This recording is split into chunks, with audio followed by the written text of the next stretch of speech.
அன்பு நண்பர்களுக்கு வணக்கம். Am I audible?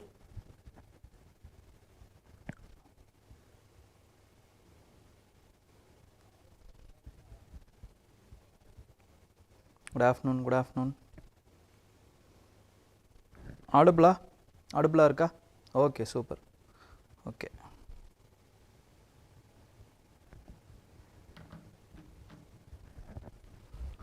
ஸோ இன்றைக்கி நம்ம என்ன கரண்ட் அஃபேர்ஸ் எதை பற்றி பார்க்க போகிறோம் அப்படின்னு பார்த்தீங்கன்னா என்ன நாள்னா 13, 14 and 15. ஓகே, ஸோ அது இல்லாமல் நேற்று சில கரண்ட் அஃபேர்ஸ் நம்மளால் கவர் பண்ண முடியல, அதையும் சேர்த்து நம்ம பார்க்க போகிறோம். ஸோ ஃபஸ்ட்டு கரண்ட் அஃபேர்ஸ் என்ன அப்படின்னு பார்த்தீங்கன்னா it is with respect to the cocktail of discrimination. With reference to the cocktail of discrimination. எதை பற்றி இவங்க சொல்கிறாங்க அப்படின்னா they are talking about delimitation. ஓகேங்களா? அப்போது இந்த டீலிமிட்டேஷன்னால் என்னென்னலாம் ஆக போகுது இப்போ, ஏன்னா வந்து 2026 we are going to have another delimitation exercise. So இதனால் இந்த டீலிமிட்டேஷன்னால் there will be a layered discrimination writers think பண்ணுறாங்க. அது என்னென்ன மாதிரியான லேயர் அப்படின்னா 2 லேயரில் டிஸ்கிரிமினேஷன் நடக்க போகுது அப்படின்னு நினைக்கிறாங்க. First layer is with respect to the political representation. Political representation. Second layer is with respect to the financial devolution.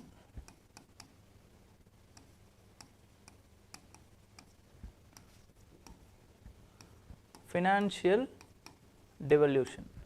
So இந்த ரெண்டுத்துலயுமே வந்து நமக்கு, அதாவது வந்து நமக்குனா southern statesக்கு which have reduced their population, which has reduced their population.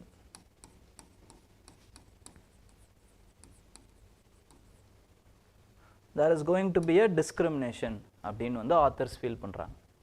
So அதை பார்க்கறதுக்கு முன்னாடி என்ன மாதிரியான டிஸ்கிரிமினேஷன், அப்போ டீலிமிட்டேஷனை என்ன மாதிரி பண்ணலாம், steps to avoid or what we can do அப்படிங்கிறத பார்க்கறதுக்கு முன்னாடி, because it is a constitutional mandate. Constitution மேண்டேட்டை நம்மளால் வந்து நிராகரிக்க முடியாது, but how we can change it அப்படிங்கிறத நம்ம பார்க்கலாம். பட் அதுக்கு முன்னாடி what is meant by this exercise called as delimitation அப்படிங்கிறத பார்த்துருவோம். டீலிமிட்டேஷனுங்கிறது உங்கள் நிறைய பேருக்கு தெரியும். ஓகேங்களா? ஏன்னா நிறைய வீடியோஸ் பார்த்துருப்பீங்க, இல்லைனா கிளாஸஸ் அட்டன் பண்ணியிருப்பீங்க. Because it is a static concept delimitation அப்படிங்கிறது. ஓகேங்களா? தெரிஞ்சவங்க ரிவிஷனாக நினச்சிக்கோங்க, தெரியாதவங்க பாருங்கள். இப்போ first of all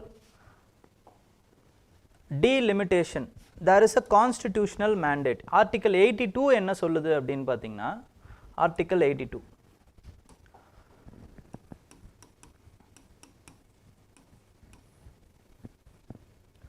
Lok Sabha and state legislature seats இருக்குது பார்த்தீங்களா, this should be the கான்ஸ்டிடியூவன்சியில் தான் நம்மளால் வந்து இது பண்ண முடியும். ஓகேங்களா? Constituency has to be fixed. ஏன்னா we are representative democracy, indirect democracy. அப்போ ஒவ்வொரு கான்ஸ்டிடியூஷன்ல இருந்தும் we will elect a representative based on that constituency and they will be sent to the state legislature as MLAs and parliament as MPs. MPs ஆவும் MLAs ஆவும் நம்ம பார்லிமெண்ட்டுக்கும் சட்டமன்றத்துக்கும் நம்ம அனுப்புவோம். ஓகேங்களா? அப்போ அந்த கான்ஸ்டிடியூவன்சியை ட்ரா பண்ணணும். அந்த கான்ஸ்டிடியூவன்சி எப்படி இருக்கணும்? 2 கண்டிஷன் சொல்கிறாங்க. ஃபர்ஸ்ட் கண்டிஷன் என்ன அப்படின்னா, பிட்வீன் த ஸ்டேட்ஸ்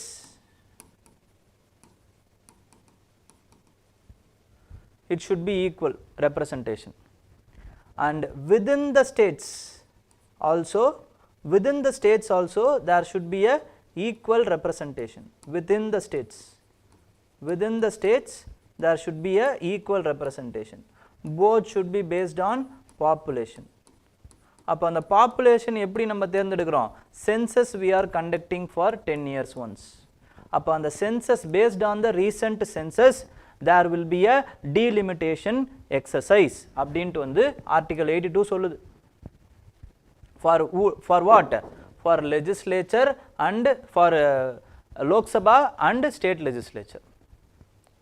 இது ரெண்டுத்துக்கும் நம்ம பண்ண போகிறோம். அப்போ delimitation commission should be organized. delimitation exercise ன்னு மட்டும்தான் 82 சொல்லுது. delimitation commission யார் வந்து இது பண்ணுவா? by பார்லிமெண்ட் அப்படின்னு ஆர்டிகல் 82 சொல்லிடுது. By parliament. So based on that என்ன ஆகுது அப்படின்னு பார்த்தீங்கன்னா 1951, 1961, 1971 we have conducted the delimitation exercises. அதாவது வந்து சென்சஸ் பண்ணாங்க. Based on these census we have conducted the delimitation exercise. delimitation exercise பண்ணும்போது இந்த டைம் பார்த்தீங்க அப்படின்னா growth ரொம்ப அதிகமாக இருந்த ஸ்டேஜ். அப்போ ஒவ்வொரு 10 வருஷத்துக்கும் என்ன ஆகுது அப்படின்னு பார்த்தீங்கன்னா அந்த நாடாளுமன்றத்தோடைய பார்லிமெண்ட்டோடைய அந்த இது எண்ணிக்கை கூடிக்கிட்டே போகுது.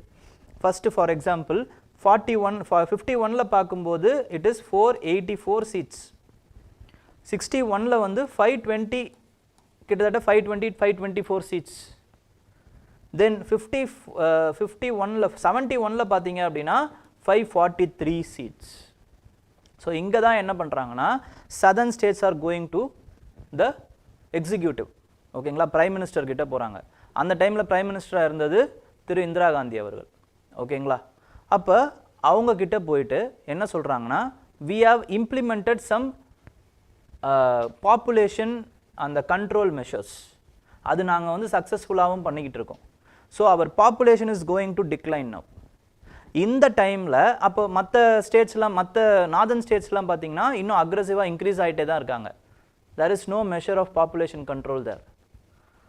அப்போது எங்களுக்கு வந்து இது ஒரு பெரிய ப்ராப்ளம் ஆகிடும். அப்புறம் because our political representation will be reduced. அப்போ என்ன பண்ணுறாங்க அப்படின்னா இதை கணக்கில் கொண்டு 1976ல் இந்த 42nd amendment itself constitutional அமெண்ட்மெண்ட்டில் பண்ணுறாங்க. இதுதான் ரொம்ப இம்பார்ட்டண்ட். எதுவும் ஆக்டில் சாதாரண ஆக்ட்லலாம் பண்ணல. கான்ஸ்டிடியூஷன் அமெண்ட்மெண்ட்டில் they are freezing the delimitation exercise for the next 26 years. freezing the delimitation exercise freeze பண்ணிடுறாங்க. ஓகேங்களா, அப்புறம் அடுத்து 26 இயர்ஸ் ஆகுது, 2001 வருது. இப்போ என்ன ஆகுது அப்படின்னு பார்த்தீங்கன்னா மறுபடியும் இந்த delimitation ப்ராப்ளம் வருது. இப்பையும் அப்போ பிரைம் மினிஸ்டராக இருந்த திரு அடல் பிகாரி வாஜ்பாய் அவர் என்ன பண்ணுறாரு அப்படின்னு பார்த்தீங்கன்னா again is postponing the delimitation exercise for next 26 years because still the population is rising. இன்னும் கண்ட்ரோல் ஆக இன்னும் வரல. ஓகேங்களா, அதனால அடுத்த 26 இயர்ஸுக்கு அவர் தள்ளி போட்டுறாரு. ஓகேங்களா, ஆனால் இன்னொரு delimitation exercise மட்டும் பண்ணுறாங்க in 2008 based on 2001 census. இது எதுக்கு அப்படின்னா 2001 census இது எதுக்கு for the internal adjustment readjustment பண்ணுறாங்க. கான்ஸ்டிடியூவன்சிஸை ரீஅட்ஜஸ்ட்மெண்ட் பண்ணுறாங்க. செகண்ட் வந்து என்ன அப்படின்னு பார்த்தீங்கன்னா எஸ்சி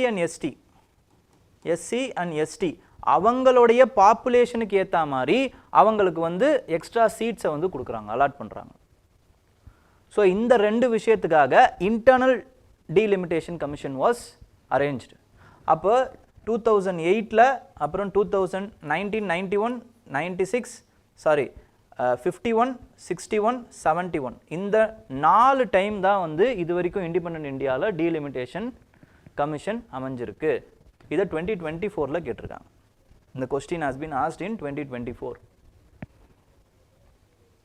ஓகேங்களா, இப்போ இதுதான் delimitation. அப்போ delimitation என்னது ஃபார் அதாவது வந்து to draw the boundaries of the constituency. இதுக்காக அந்த delimitation அமைக்கிறாங்க. சார் இப்போ என்ன சார் ப்ராப்ளம்? இப்போ 2026ல் இப்போ இந்த அடுத்த 26 இயர்ஸ் ஆக போகுது, 2026ல் வரப்போகுது. ஸோ இந்த கவர்மெண்ட் சென்ட்ரல் கவர்மெண்ட் என்ன பண்ண போகிறாங்க அப்படின்னு பார்த்தீங்கன்னா they are going to again fix the delimitation commission. அப்போ delimitation கமிஷன் எதோட அடிப்படையில் வரப்போகுது? 2011 சென்சஸின் அடிப்படையில் வரப்போகுது. இப்போ ஏன்னா 2021 சென்சஸ் நம்ம எடுக்கல பிகாஸ் ஆஃப் கோவிட். அப்போ என்ன ஆயிருக்கு அப்படின்னு பார்த்தீங்கன்னா population of the southern states have reduced, population of the northern states has increased. This what it will do, ரெண்டு விதமாக வந்து நம்ம இதை எடுக்கலாம். ஒன்று, இந்த இருக்கக்கூடிய 543 பாராளுமன்ற தொகுதிகள்லையே நம்ம என்ன பண்ணலாம்னு பார்த்தீங்கன்னா மறுவரைவு செய்யலாம். அதாவது வந்து யாருக்கு அதிகமாக பாப்புலேஷன் இருக்கோ அவங்களுக்கு இருக்கக்கூடிய சீட்ஸை எடுத்து அங்கே கொடுக்கறது, இல்லைன்னா இவங்களுக்கு குறைக்கிறது. இல்லை என்ன பண்ணலாம்னா ப்ரொபோர்ஷனேட்டாக அந்த பாராளுமன்றத்தோட தொகுதிகளோட எண்ணிக்கையை இன்க்ரீஸ் பண்ணலாம். இப்போ 543 இருக்கிறது அடுத்து டபுள் ஆகும். ஓகேங்களா, ஏன்னா பாப்புலேஷனும் டபுள் ஆயிடுச்சு. ஓகே, அப்போது 2 சினாரியோலையுமே வந்து சதர்ன் ஸ்டேட்ஸுக்கு வந்து ஆபத்து தான் அப்படிங்கிறாங்க. they will be politically less represented. For example, இங்கே எடுத்துக்கோங்க. So this is a there is a two kinds of scenario. ஓகேங்களா, இதில் வந்து பார்த்தீங்கன்னா reappropriation of the seats, existing seats. இப்போ existing seats எவ்வளோ 543. அப்போது இந்த எக்ஸிஸ்டிங் சீட்ஸையே நம்ம என்ன பண்ணலாம் அப்படின்னு பார்த்தீங்கன்னா பிரிக்கும் பொழுது அந்த ப்ரொஜெக்டட் சீட்ஸ் எவ்வளோ வரும்னா, இப்போ உத்தரப்பிரதேஷுக்கு ஃபார் எக்ஸாம்பிள் 80 சீட்ஸ் இருக்குன்னா அவங்களுக்கு 11 சீட்ஸ் எக்ஸ்ட்ரா கிடைக்கும், 91 சீட்ஸாக கிடைக்கும் because of their population increase. பீகாருக்கு 40 சீட்ஸ் இருக்குன்னா 10 சீட் எக்ஸ்ட்ரா கிடைக்கும். ராஜஸ்தானுக்கு 25னா 6 சீட்ஸ் எக்ஸ்ட்ரா கிடைக்கும். அதே மாதிரி தான் மத்திய பிரதேஷுக்கு. பட் தமிழ்நாடு எடுத்துக்கோங்க, 39 seats are there. Based on the population, we will lose 8 seats, 31 seats தான் கிடைக்கும். இங்கே ஆந்திர பிரதேஷ் தெலுங்கானா ஒன்றுபட்ட ஆந்திர மாநிலமாக இருக்கும்பொழுது 42, அவங்களுக்கும் 8 சீட்டு எக்ஸ்ட்ரா கம்மியாக தான் கிடைக்கும். கேரளாவுக்கும் அதே மாதிரி, கர்நாடகாவுக்கும் அதே மாதிரி. ஓகேங்களா, கர்நாடகா ரொம்ப பாதிப்பு இல்லை, but they will have their fair of problems. இப்போ ரெண்டாவது scenario, you are increasing the seats. ஓகேங்களா, based on the population projection 842 ஆகுறீங்க, டபுள் ஆகுது, 842 848. இதுலேயுமே பார்த்தீங்கன்னா உத்தரப்பிரதேஷுக்கு 63 சீட்ஸ் கெயின் ஆகுது. ஆனால் தமிழ்நாடுக்கு எவ்வளோ தான் கெயின் ஆகுது, வெறும் 10 சீட்டு தான் கெயின் ஆகுது. ஓகேங்களா, இந்த ரெண்டு சைட்லேயுமே நமக்கு ப்ராப்ளம் தான். ஓகேங்களா, அப்போ political representation will go down. Problem இங்கே அதுதான். இப்போ அடுத்து ஃபினான்ஸ் கமிஷன் போடுறோம். Finance commission is with respect to central government.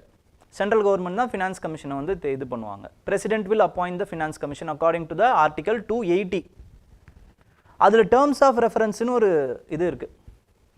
அதில் இது வரைக்கும் நம்ம பாப்புலேஷன் அந்த டிவாலுவேஷன் ஆஃப் ஃபண்ட்ஸ் எந்த அடிப்படையில் பண்ணோம் அப்படின்னா 1971 சென்சஸின் அடிப்படையில் தான் நம்ம இது வரைக்கும் டிவாலுவேஷன் ஆஃப் ஃபண்ட்ஸ் வந்து பண்ணிகிட்டு இருக்கோம்.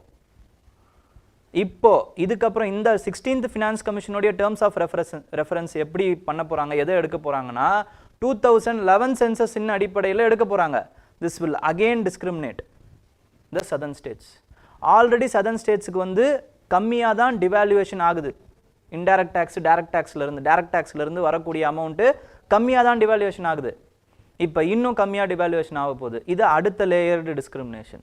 So politically we will be discriminated, then economically also we will be discriminated. ஓகேங்களா, so southern states will be discriminated. It will be a literal punishment for obeying the central government directives of population devaluation. இல்லைனா வந்து பாப்புலேஷனை வந்து கம்மி பண்ணதுக்காக. ஓகேங்களா, அப்போ என்ன sir இதுக்கு வே forward? What is the way forward for it? 4 solutions have been given by the author. First solution, freeze the delimitation exercise for next 26 years. Let the future generation will decide. Second scenario, permanent freezing of the delimitation till the necessary, அதாவது வந்து அந்த decline of the population northern ஸ்டேட்ஸ்லையும் நடக்கிற வரைக்கும் freeze the delimitation exercise permanently. Third scenario, go ahead with the delimitation, no problem, எவ்வளோ வேணாலும் கொடுத்துக்கோங்க. But எங்களுக்கு எங்கே ப்ராப்ளம் வருது அப்படின்னு பார்த்தீங்கன்னா, because of the central government is centralising all the powers. எல்லா பவர்ஸுமே வந்து அதிகார குவியலாக வந்து அங்கேயே நீங்கள் வச்சுருக்கீங்க. அங்கே தான் வந்து ஸ்டேட்ஸுக்கு வந்து ப்ராப்ளம் வருது. இப்போ என்ன பண்ணலாம் அப்படின்னா, கன்கரண்ட் லிஸ்ட்டையே காலி பண்ணிவிடுங்க. கன்கரண்ட் லிஸ்ட் இருக்கக்கூடாது. ரெசிடியூரி பவர்ஸை வந்து ஸ்டேட்ஸுக்கு கொடுத்துருங்க. அதுக்கப்புறம் நீங்கள் பண்ணும்போது some important aspects of the states like external affairs, அதுக்கப்புறமா வந்து கம்யூனிகேஷன், மணி, டிஃபென்ஸு, ஸோ இந்த மாதிரி ஃபினான்ஸ் இந்த மாதிரியான இம்பார்ட்டண்ட்டான விஷயங்கள் மட்டும் சென்ட்ரல் கவர்மெண்ட்டுக்கு இருக்கட்டும், மற்ற எல்லாத்தையும் ஸ்டேட் கவர்மெண்ட்டுக்கு கொடுத்துருங்க. ஃபோர்த் இம்பார்ட்டண்ட்டான சினாரியோ என்ன பண்ணலாம் அப்படின்னா, go ahead with the delimitation but for only state legislature, not for the central. அப்போ அந்த இப்போ ஏன் இதை பண்ணுறாங்க, இவ்வளோ பாப்புலேஷன் ஆயிடுச்சு ஆனால் அதுக்கேற்ற தகுந்த ரெப்ரசன்டேஷன் இல்லைங்கிறது தானே ப்ராப்ளம், அட்லீஸ்ட் ஸ்டேட்ஸ்லேயாவது இருக்கும். So these are the scenarios which you can explore. இப்படி எக்ஸ்ப்ளோர் பண்ணும் பொழுது தான் சதர்ன் ஸ்டேட்ஸுக்கும் அது வந்து என்ன ஆகும் அப்படின்னு பார்த்தீங்கன்னா, நம்மளுடைய ரெப்ரசன்டேஷன் இருக்குது அப்படிங்கிற அந்த நம்பிக்கை இருக்கும். இல்லைனா it will be a repeat of Boston Tea Party, which they said about no taxation without representation. அந்த phenomena, அந்த கோஷம் இங்கேயும் வர ஆரம்பிச்சிரும் அப்படிங்கிறது the authors are saying. ஓகேங்களா?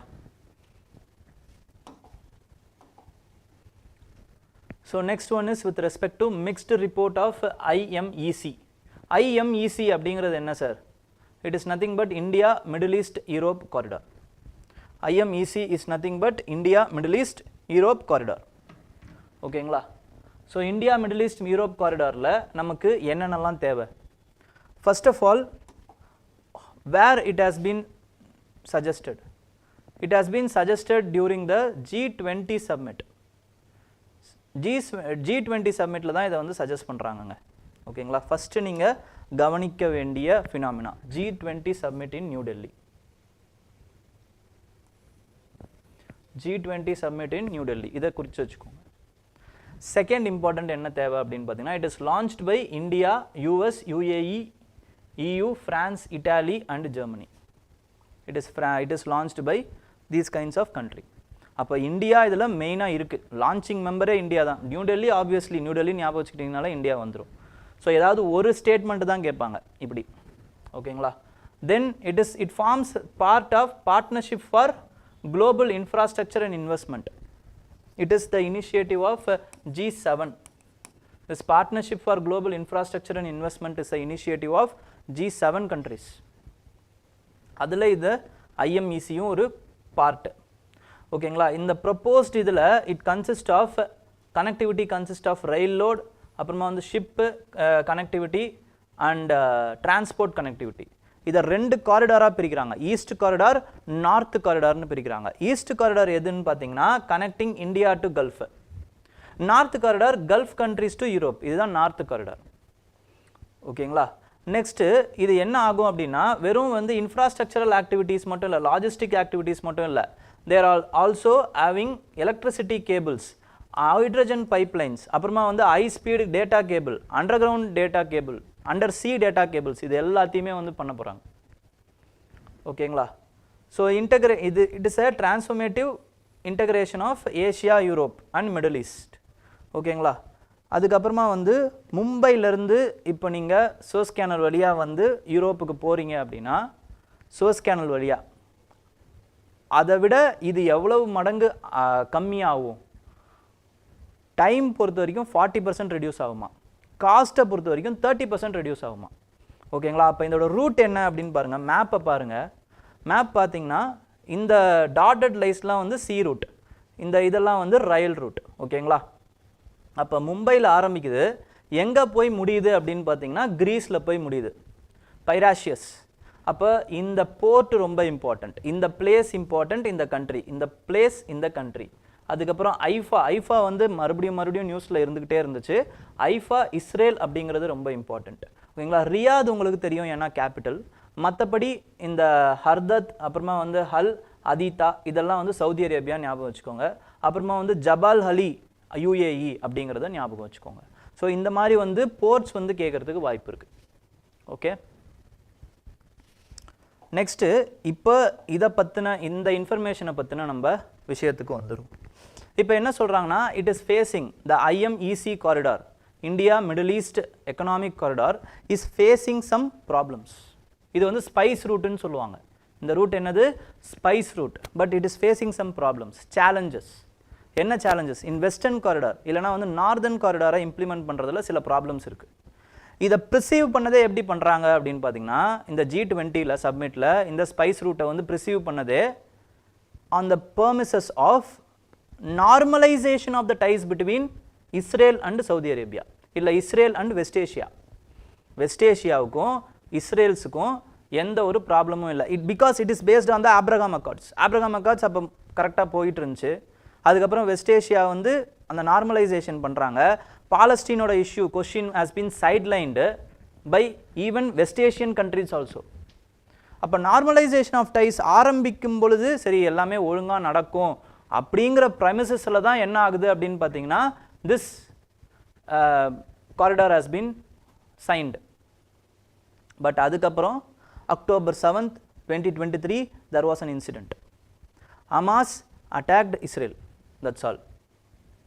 எல்லாம் ஓவர் முடிஞ்சு. மறுபடியும் Palestine question has been main debate மாறிடுச்சு.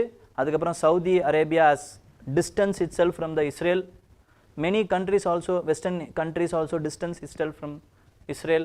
Israel has launched the multi-pronged attack with Gaza. அதுக்கப்புறமா வந்து இந்த லெபனான் அண்ட் சிரியா அதுக்கப்புறம் ஈரான் இங்கே எல்லாமே வந்து அவங்க அட்டாக் பண்ண ஆரம்பிச்சிட்டாங்க. And this issue this corridor economic corridor has now been sidelined. Western part இல்லைனா நார்தர்ன் காரிடார் அது ரொம்ப ஸ்லோவாக இருக்கான். பட் ஈஸ்டர்ன் பார்ட் இருக்குது பார்த்தீங்களா, இந்தியா அதுக்கப்புறமா வந்து வித் ரெஸ்பெக்ட் டு யூஏஇ அது வந்து இன்னும் வந்து ஸ்ட்ராங்காக தான் போயிட்டுருக்கு அப்படிங்கிறாங்க. ஈஸ்டர்ன் பார்ட் வந்து லேக் ஆகலை, it is in a faster base.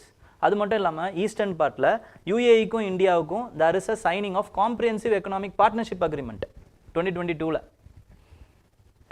ஓகேங்களா? ஸோ இது என்ன பண்ணியிருக்குன்னு பார்த்தீங்கன்னா பைலேட்ரல் ட்ரேடை இப்போ இன்க்ரீஸ் பண்ணியிருக்கு நம்மளுக்கு. ஓகே, பைலேட்ரல் ட்ரேடை இன்க்ரீஸ் பண்ணியிருக்கு. அதோட முக்கியமாக என்ன அப்படின்னு பார்த்தீங்கன்னா டைவர்சிஃபிகேஷன் ஆஃப் ட்ரேடு, அது அடுத்த இம்பார்ட்டண்ட்டான விஷயம். டைவர்சிஃபிகேஷன் ஆஃப் ட்ரேடு இது அந்த எக்கனாமிக் காரிடார் எப்போ வந்து ரெடி ஆகுதோ அப்போ நம்மளால் வந்து என்ன பண்ண முடியும், நம்மளோட எக்ஸ்போர்ட் பொட்டென்ஷியலை மறுபடியும் இன்க்ரீஸ் பண்ண முடியும் அப்படிங்கிறாங்க, இன்க்ரீஸ் பண்ண முடியும். ஓகே, ஸோ இது எல்லாத்தையுமே சொல்கிறாங்க. நெக்ஸ்ட் வந்து we have also launched, India and UAE has also launched virtual trade corridor. ஓகேங்களா, இது எல்லாமே இருக்குது. But what we have to do in the meantime, அந்த போர் அந்த நார்மலைசேஷன் இதெல்லாம் நடக்கட்டும், ஒரு சைடு நடக்கட்டும். ஓகேங்களா, we have also lacking only infrastructural activities தான் இப்பயுமே போயிட்டுருக்கு. பட் மற்ற இதெல்லாம் இருக்குது பார்த்தீங்களா, மற்ற elements clean energy export, under C fibre cables, pipelines, energy grid, அப்புறமா வந்து டெலிகம்யூனிகேஷன்ஸ், இன்னமும் இது வந்து வெஸ்ட் ஏஷியாவில் நம்ம பண்ண வேண்டியது இருக்குது ஈஸ்டர்ன் காரிடார்லேயே. ஸோ அதில் கான்சென்ட்ரேட் பண்ணலாம். அது மட்டும் இல்லாமல் டொமஸ்டிக்கலாகவும் நம்ம நிறைய ப்ராப்ளம்ஸ் இருக்குது. ஓகேங்களா, இந்த இதுவை பண்ணும்போது அப்போ இதெல்லாம் இந்த டைமில் இதெல்லாம் நம்ம வந்து சரி பண்ணிக்கலாம். ஓகே, அப்போ என்னென்னலாம் பண்ணலாம்? ஃபஸ்ட்டு வந்து we can prepare the ports, develop பண்ணலாம். போர்ட்ஸை வந்து ஃபஸ்ட்டு டெவலப் பண்ணலாம். எக்ஸ்ட்ராவாக வந்து கண்டெய்னர் எபிலிட்டியை வந்து அந்த தாங்கக்கூடிய அளவுக்கு எபிலிட்டிக்கு அந்த போர்ட்ஸை ஃபஸ்ட்டு டெவலப் பண்ணலாம்.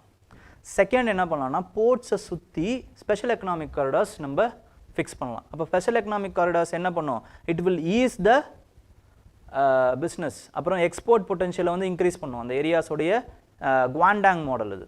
ஓகேங்களா, ஸோ அந்த இது எக்ஸ்போர்ட் பொட்டென்ஷியலை வந்து அது இன்க்ரீஸ் பண்ணும். தேர்ட் இம்பார்ட்டண்ட்டான விஷயம் என்ன அப்படின்னு பார்த்தீங்கன்னா டொமஸ்டிக் லாஜிஸ்டிக்ஸை அதே மாதிரி இன்டெகிரேட் பண்ணணும். லாஜிஸ்டிக்ஸ் டொமஸ்டிக்கில் இருக்கக்கூடிய அந்த கனெக்டிவிட்டி, கண்டெய்னர் ஷிப்மெண்ட்டாக இருக்கட்டும், வேர் ஹவுசஸாக இருக்கட்டும். ஓகேங்களா, இது எல்லாத்தையுமே நீங்கள் அதுக்கப்புறம் கனெக்டிவிட்டியாக இருக்கட்டும், சாகர் மாலா ப்ராஜெக்ட், பாரத் மாலா ப்ராஜெக்ட், இது எல்லாமே வந்து இன்னும் துரிதமாக வந்து நம்ம செயல்படுத்தணும். அப்போ இது பண்ணும்போது என்ன ஆகும்னு பார்த்தீங்கன்னா அந்த லோடிங் அன்லோடிங் டைம் வந்து நமக்கு ரெடியூஸ் ஆகும், லாஜிஸ்டிக் காஸ்ட் வந்து ரெடியூஸ் ஆகும். This will increase our export potential.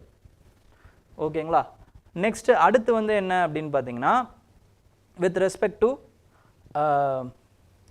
Supply செயினுமே வந்து நம்மளால் வந்து குளோபல் வேல்யூவில் நம்மளால் we can integrate with that. IMEC மூலமாக we can integrate the global value supply chains. ஆல்டர்னேட்டிவாகவும் நம்ம இந்தியா வந்து மாற முடியும். பட் அதுக்கு நம்ம you have to be ready first. Infrastructurally, domestically we have to be ready. அப்போ தான் இதெல்லாமே வந்து சாத்தியமாகும் அப்படிங்கிறாங்க. And then we can also enhance the, we can also finally push for the IMEC secretariat. Secretariatனால என்ன சார் ஆக போகுது அப்படின்னு பார்த்தீங்கன்னா it can streamline the cross border trade progress. ஓகேங்களா, cross border trade எல்லாம் வந்து we can streamline it. எவ்வளோ வேணும், என்ன ஆயிட்டிருக்கு, எப்படி போயிட்டுருக்கு, இது எல்லாத்தையுமே லாஜிஸ்டிக்ஸ்லேருந்து, ஒர்க்கிங் ஃபோர்ஸ்லேருந்து, இன்ஃப்ராஸ்ட்ரக்சர்லேருந்து, கனெக்டிவிட்டியிலேருந்து, அந்த மெட்டீரியல்ஸ்லேருந்து எல்லாத்தையுமே நம்மளால் வந்து ஒரு இடத்துல இருந்து கண்ட்ரோல் பண்ண முடியும். So we need a secretariat now. ஓகேங்களா, இதெல்லாம் இந்த டைமில் நம்ம பண்ணி வச்சிட்டோம் அப்படின்னா when அந்த escalation has reduced in the western part, so then the northern corridor will take place. ஓகேங்களா, அப்போ எல்லாம் முடியும் போது it will what to say, it will benefit overall. ஓகேங்களா, benefits will be there for India. Okay,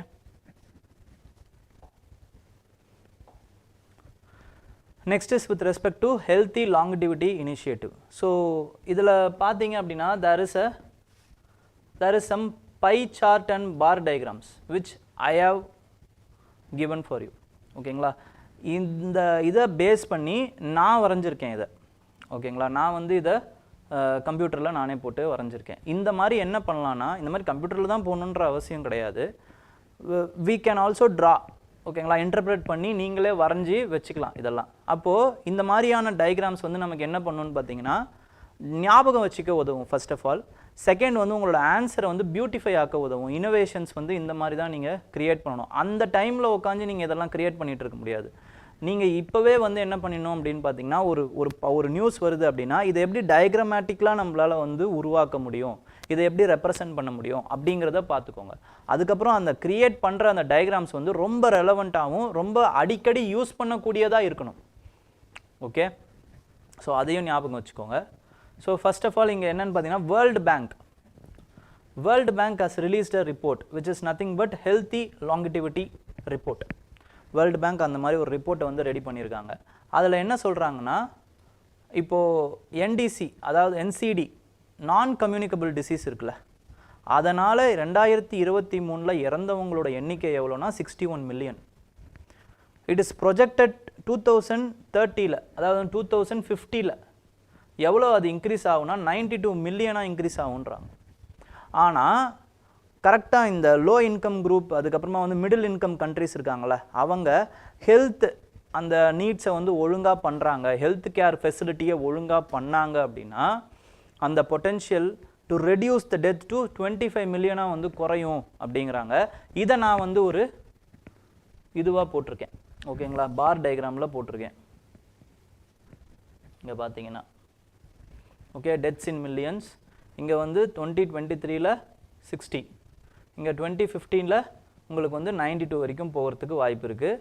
அது எப்படி குறையலாம், potential death about அதாவது வந்து தவிர்க்கக்கூடிய பொட்டென்ஷியல் டெத்ஸ் வந்து கிட்டத்தட்ட 25 மில்லியன். ஓகேங்களா, இப்படி நீங்கள் மாற்றி வச்சுக்கோங்க. These and all the ways which you can read, அதாவது வந்து இன்ட்ரெஸ்டிங்காக ரீட் பண்ணுறதுக்கான முறைகள் இதெல்லாம். ஓகே, ஸோ இதெல்லாம் கொஞ்சம் பார்த்துக்கோங்க. நெக்ஸ்ட் வந்து என்னன்னு பார்த்தீங்கன்னா, இவங்க நிறைய சஜஷன்ஸ் கொடுக்குறாங்க. அது மட்டும் இல்லாமல் they have imagined a complete utopian healthcare system. Utopian அப்படின்னா அது நடைமுறைக்கு சாத்தியம் இல்லாத ஒரு விஷயம். எல்லாருமே நல்லா இருக்காங்க, நாடே வந்து நல்லா இருக்குது, அதுக்கப்புறமா வந்து சுபிட்சமாக இருக்குது, எல்லாருக்கும் எல்லாமே கிடைக்குது, இந்த மாதிரியான ஒரு உலகம் இருக்குல்ல, இதை நம்மளால் கற்பனையில் மட்டும்தான் உருவாக்க முடியும், நிஜத்தில் உருவாக்க முடியாது. இது எல்லாத்தையுமே இந்த பேராமீட்டர்ஸ்லாம் வச்சுக்கிட்டு அவங்க என்ன சொல்கிறாங்கன்னு பார்த்தீங்கன்னா, இந்த பேராமீட்டர்ஸுக்கு நீங்கள் நோக்கி போகும் பொழுது உங்களால் இவ்வளோ டெத்ஸை கம்மி பண்ண முடியும், இப்படி தான் சொல்கிறாங்க. இது இந்தியாவில் சாத்தியமா அப்படிங்கிறது தான் இவங்க வந்து இந்த ஆர்டிக்கல் மூலமாக கேட்குறாங்க. இந்த இந்தியாவில் ஃபஸ்ட்டு இவங்க நிறைய விஷயங்கள் சொல்கிறாங்க, இதையும் நம்ம பார்த்துருவோம். எல்டர்லி பாப்புலேஷன் இருக்காங்கள்ல, அது 2023 140 மில்லியன் இருக்காங்களாம். ஆக்சுவலாக 60 years and above. India is the second population, oldest population in the country, in the world. ஓகேங்களா, இந்தியாவில் தான் வந்து செகண்ட் மோஸ்ட் ஓல்டு பாப்புலேஷன் இருக்காங்களாம். ஃபஸ்ட்டு யார், ஆப்வியஸ்லி சைனா. ஓகேங்களா, அது வந்து 3 மடங்காக வந்து இன்க்ரீஸ் ஆகும், ப்ரொஜெக்ஷன் வந்து இன்க்ரீஸ் ஆகும் அப்படிங்கிறதையும் சொல்கிறாங்க. ஓகேங்களா, நெக்ஸ்ட் வந்து எதனால் வந்து இது இன்க்ரீஸ் ஆகும் அப்படிங்கிறதையும் போட்டிருக்காங்க. எதனால் இன்க்ரீஸ் ஆகும் அப்படின்னா, it is with respect to cardiovascular diseases, cancer, respiratory illness, இது எல்லாமே வந்து இன்க்ரீஸ் ஆகக்கூடியது. எதனால், 2 இம்பார்ட்டண்ட்டான விஷயம். ஃபஸ்ட்டு வந்து நம்மளுடைய உணவு முறைகள், வாழ்க்கை முறை, sedentary life style. Tobacco use பண்ணுறது, ஆல்கஹால் யூஸ் பண்ணுறது, அப்புறமா வந்து மீட்டு, அதாவது என்ன மீட் அப்படின்னா வந்து ப்ராசஸ்டு மீட், ஓகேங்களா, இதெல்லாம் நீங்கள் வந்து சாப்பிட்றீங்க அப்படின்னா obviously you will get diabetes and diabetes and blood pressure. இது உங்களுடைய அந்த நான் கம்யூனிகபிள் டிசீஸ், இதை வந்து ஏற்றுறதுக்கு நிறைய வாய்ப்புகள் இருக்குது. செகண்ட் இம்பார்ட்டண்டான விஷயம் என்னன்னு பார்த்தீங்கன்னா, it is with respect to the accessibility issue. Rural இதில் வந்து ஹெல்த் கேர் சிஸ்டம் வந்து சரியாக கிடைக்காது, ஓகேங்களா. அர்பனில் இருக்கக்கூடிய ஹெல்த் கேர் சிஸ்டம் மாதிரி ரூரல் பாப்புலேஷன்ஸுக்கு இருக்காது. அப்போ அவங்க என்ன பண்ணணும், ரூரல்லேருந்து அர்பனுக்கு வரணும். அப்போ டிரான்ஸ்போர்ட்டேஷன் காஸ்ட், அதுக்கப்புறமா வந்து out of pocket expenditure, transportation மட்டும் இல்லை, அந்த டாக்டர் ஃபீஸ்லேருந்து, அர்பன்னா அது அதிகமான எக்ஸ்ட்ரா காஸ்ட் தான். டாக்டர் ஃபீஸ்லேருந்து அப்புறம் மருந்து மாத்திரை இது எல்லாத்தையுமே வந்து அவுட் ஆஃப் பேக்கெட் எக்ஸ்பெண்டிச்சர்னு போடும்போது அவங்க ஆண்டி ஆயிடுறாங்க. ஏற்கனவே ரூரல் பீப்புளாக இருக்காங்க, அவங்களுக்கு கம்மியாக தான் பர் கேபிட்டா இன்கமே இருக்கும். இதெல்லாம் பண்ணும்போது it will be problematic. So அவங்க வரவே மாட்டாங்க. They will exaggerate the problem. இனிஷியலாக வந்தால் ட்ரீட்மெண்ட் பண்ணியிருக்க வேண்டிய அந்த ப்ராப்ளமை they will exaggerate to non treatment level. So இதுக்கு என்ன பண்ணலாம் சார் அப்படின்னா, insurance is one of the key value, ஓகேங்களா. இன்சூரன்ஸ் பண்ணலாம். இதுக்கு இந்தியாவில் ஏதாவது இன்சூரன்ஸ் இருக்கா? ஆயுஷ்மான் பாரத் ஸ்கீம் இருக்குது. பட் அதுவுமே அது வந்து என்ன பண்ணுறாங்க அப்படின்னா 40% பிலோ இதில் இருக்கக்கூடிய அந்த லோவர் ரிங்ஸில் இருக்கக்கூடிய அந்த 40% ஆஃப் த பாப்புலேஷனுக்கு இது கவர் ஆகும்னு சொல்லிட்டாங்க. But it is mired by problems. என்னென்ன problem? First problem is with respect to the beneficiaries, ஓகேங்களா. இன்அடிக்குவேட் ஃபண்டிங், அதுக்கப்புறமா வந்து ஸ்ட்ரிஞ்சன்ட் எலிஜிபிலிட்டி ரிக்குவயர்மெண்ட்ஸ், ஓகேங்களா. Beneficiary inadequate funding, stringent eligibility requirements, அதுக்கப்புறமா வந்து கலாசல் கரப்ஷன்ஸ். நம்ம சொல்லலை, இது யார் சொல்கிறது அப்படின்னா கேக் அதோட ரிப்போர்ட்டில் சொல்லியிருக்கு. Audit comptroller and auditor general CAG வந்து அதோட ரிப்போர்ட்டில் ஆயுஷ்மான் பாரத் பற்றி சொன்ன விஷயங்கள் இதெல்லாம் 2023 ரிப்போர்ட், ஓகேங்களா. அப்போ இதை சரி பண்ணாமல் நம்மளால் வந்து ஒரு குவாலிட்டி ஹெல்த் கேரை கொடுக்க முடியாது. அப்போ என்ன தான் பண்ணணும் அப்படின்னா ஹோலிஸ்டிக் அந்த இன்வெஸ்ட்மெண்ட் இருக்கணும் ஹெல்த் கேரில். வெறும் குவாலிட்டி ஹெல்த் கேர் வந்து வெறும் நம்மளால் என்ன பண்ணுறது, இன்சூரன்ஸ் மட்டும் கொடுத்தா மட்டும் பத்தாது, அதுக்கான இன்ஃப்ராஸ்ட்ரக்சர் கொடுக்கணும், அவைலபிலிட்டி இருக்கணும், லோக்கல் கல்ச்சர், அதாவது வந்து ஒரு ப்ராப்ளம் அப்படின்னா ஹாஸ்பிட்டலுக்கு போகணுங்கிற அந்த ஒரு culture, behavioural change we have to inculcate with the population. அப்போ ஹாஸ்பிட்டல் மேலே இருக்கக்கூடிய அந்த அவர்ஷன், ஒயிட் கோட் சிண்ட்ரோம், அதை போக்கணும்,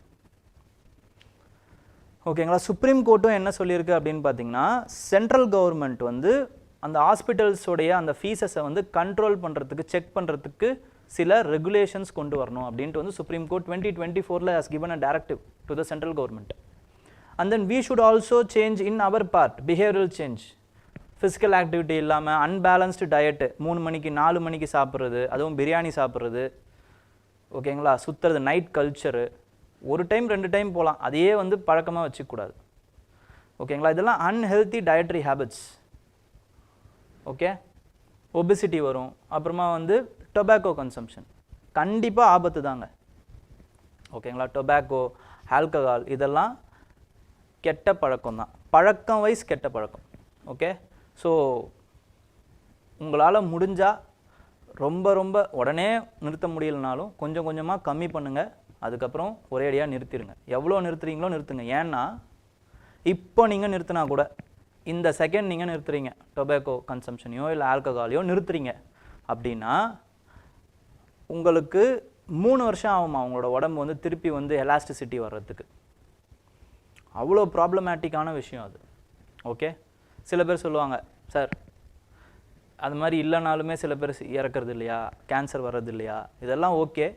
பட் நம்மளோடைய தவறுனால அது ஒரு விஷயம் நடக்கக்கூடாது. அதுவாக வந்துச்சுன்னா ஒன்றும் பண்ண முடியாது, பட் நம்மளனால அது வரக்கூடாது, அவ்வளோதான், okay. Stop for free fall, stop the free fall. இப்போ இந்தியா கனடாவுடைய அந்த டிப்ளமேட்டிக் ரோ பற்றி இதில் சொல்லியிருக்காங்க. இந்தியா கனடாவுக்கு வந்து ரீசெண்டாக வந்து என்ன ஆச்சுன்னு தெரியல, Canada has openly accused India, accuse பண்ணிட்டாங்க, ஓகேங்களா. அதுலேயும் ஓகே. ஸோ அதுலேயும் பார்த்தீங்க அப்படின்னா இந்தியாவோட அஃபீஷியல்ஸ் வேர் இன்வால்வ்டு எந்த அக்யூசேஷன் அப்படின்னு பார்த்தீங்கன்னா ஹர்தீப் சிங் நிஜர் அப்படிங்கிற அந்த காலிஸ்தானி காலிஸ்தானி அந்த லீடரை அவங்க வந்து நம்ம வந்து கொன்னுட்டோம், Indian agents has killed him அப்படின்ற அக்யூசேஷன் நம்ம மேலே வச்சுருக்காங்க. இதோட வந்து யூஎஸோட அக்யூசேஷன் ஓகேங்களா, பனும் அப்படிங்கிற ஒரு காலிஸ்தானி டெரரிஸ்ட் ஓகேங்களா, அவரை நாம் கொல்ல பார்த்தோம் அப்படிங்கிற யூஎஸோட அக்யூசேஷன் வேறு இருக்குது ஓகேங்களா. This has aggravated the problem. ஏன் இது நடந்துச்சு அப்படின்னா because of the problem of Canada trying to tighten the border policies ஓகேங்களா. நியர்லி 2/3 ஆஃப் த பாப்புலேஷன் என்ன சொல்கிறாங்க அப்படின்னு பார்த்தீங்கன்னா நிறைய too many immigrants are there in their country, அதை குறைக்க பார்க்கணும் அப்படிங்கிறது one of the problem. Second வந்து ஓட் பேங்க் பாலிடிக்ஸ் ஓகேங்களா. சீக் பாப்புலேஷன் கிட்டத்தட்ட 2.1% இருக்காங்க கனடாவில். ஸோ அவங்கள அப்பீஸ் பண்ணுறதுக்கு இந்த காலிஸ்தானி அந்த ஒரு மார்ச் அதெல்லாமே வந்து அலோவ் பண்ணுறாங்க. This has diplomatically induced India வந்து இதை கண்டெம் பண்ணுது. அதுக்கப்புறமா வந்து சில விஷயம் நடக்கும் பொழுது என்ன ஆகுதுன்னு பார்த்தீங்கன்னா Canada has openly criticised India, has accused India இந்த குளோபல் ஸ்டேஜ். இதுதான் ரொம்ப இம்பார்ட்டண்ட். பட் இது ரெண்டுமே வந்து அவங்களுடைய அந்த அந்த ட்ரேட் வந்து கிட்டத்தட்ட வந்து trade potential for India between India and Canada வந்து எவ்வளோ அப்படின்னு பார்த்தீங்கன்னா இந்த டைமில் 19 பில்லியன். இதை அஃபெக்ட் பண்ண விடலை, இப்போ வரைக்கும் விடலை. But there are some tighter immigrant policies, visa policies ஓகேங்களா. இதெல்லாமே வந்து Canada is imposing on India now. So இந்த long run there will be a problem with respect to it. அப்போ இந்த ட்ரெண்டை நம்ம என்ன பண்ணணும், you have to arrest it ஓகேங்களா அப்படிங்கிற மாதிரி இவங்க சொல்லியிருக்காங்க. Next is with respect to COP. இதுக்கப்புறம் வரக்கூடிய ஒரு 4-5 ஆர்டிகல்ஸ் எல்லாமே with respect to climate change தான் ஓகேங்களா. பிகாஸ் நவம்பர் அப்படின்னாலே கிளைமேட் சேஞ்ச் மந்த் தான் ஓகே. அப்போ சிஓபி பாக்குல கிளைமேட் ஃபினான்ஸ் அப்படின்ற கிளைமேட் சிஓபி ஃபினான்ஸ் சிஓபி அப்படின்னு நம்ம சொல்கிறோம். இதை பொறுத்த வரைக்கும் பார்த்தீங்கன்னா there is a important signature ஓகேங்களா. ஃபைனலைஸ் பண்ணியிருக்காங்க குளோபல் கார்பன் மார்க்கெட்டை. Leaders have finalized now. Finally, they have finalized. Okay, market will allow countries to trade carbon credits. ஓகேங்களா. மார்க்கெட் வந்து இப்போ கார்பன் கிரெடிட்ஸ், இப்போ நீங்கள் ஏதோ ஒரு இது ஆஃப்செட் பண்ணி நீங்கள் ஒரு கார்பனை ஜென்ரேட் பண்ணுறீங்க அப்படின்னா மார்க்கெட்டில் அதை போய் விற்கலாம். அதுக்கு எந்த அடிப்படைன்னு பார்த்தீங்கன்னா பாரிஸ் அக்ரிமெண்ட் ஆர்டிகல் 6 அடிப்படையில் தான் உங்களுக்கு அந்த விஷயங்கள் கொடுக்கப்பட்டிருக்கு. ஆர்டிகல் 6 இம்பார்ட்டண்ட்டான சில சப்செக்ஷன்ஸ் இருக்குது. 6.2 அது என்ன சொல்லுதுன்னா பைலேட்ரலி நீங்கள் எப்படி ட்ரேட் பண்ணலான்னு சொல்லுது.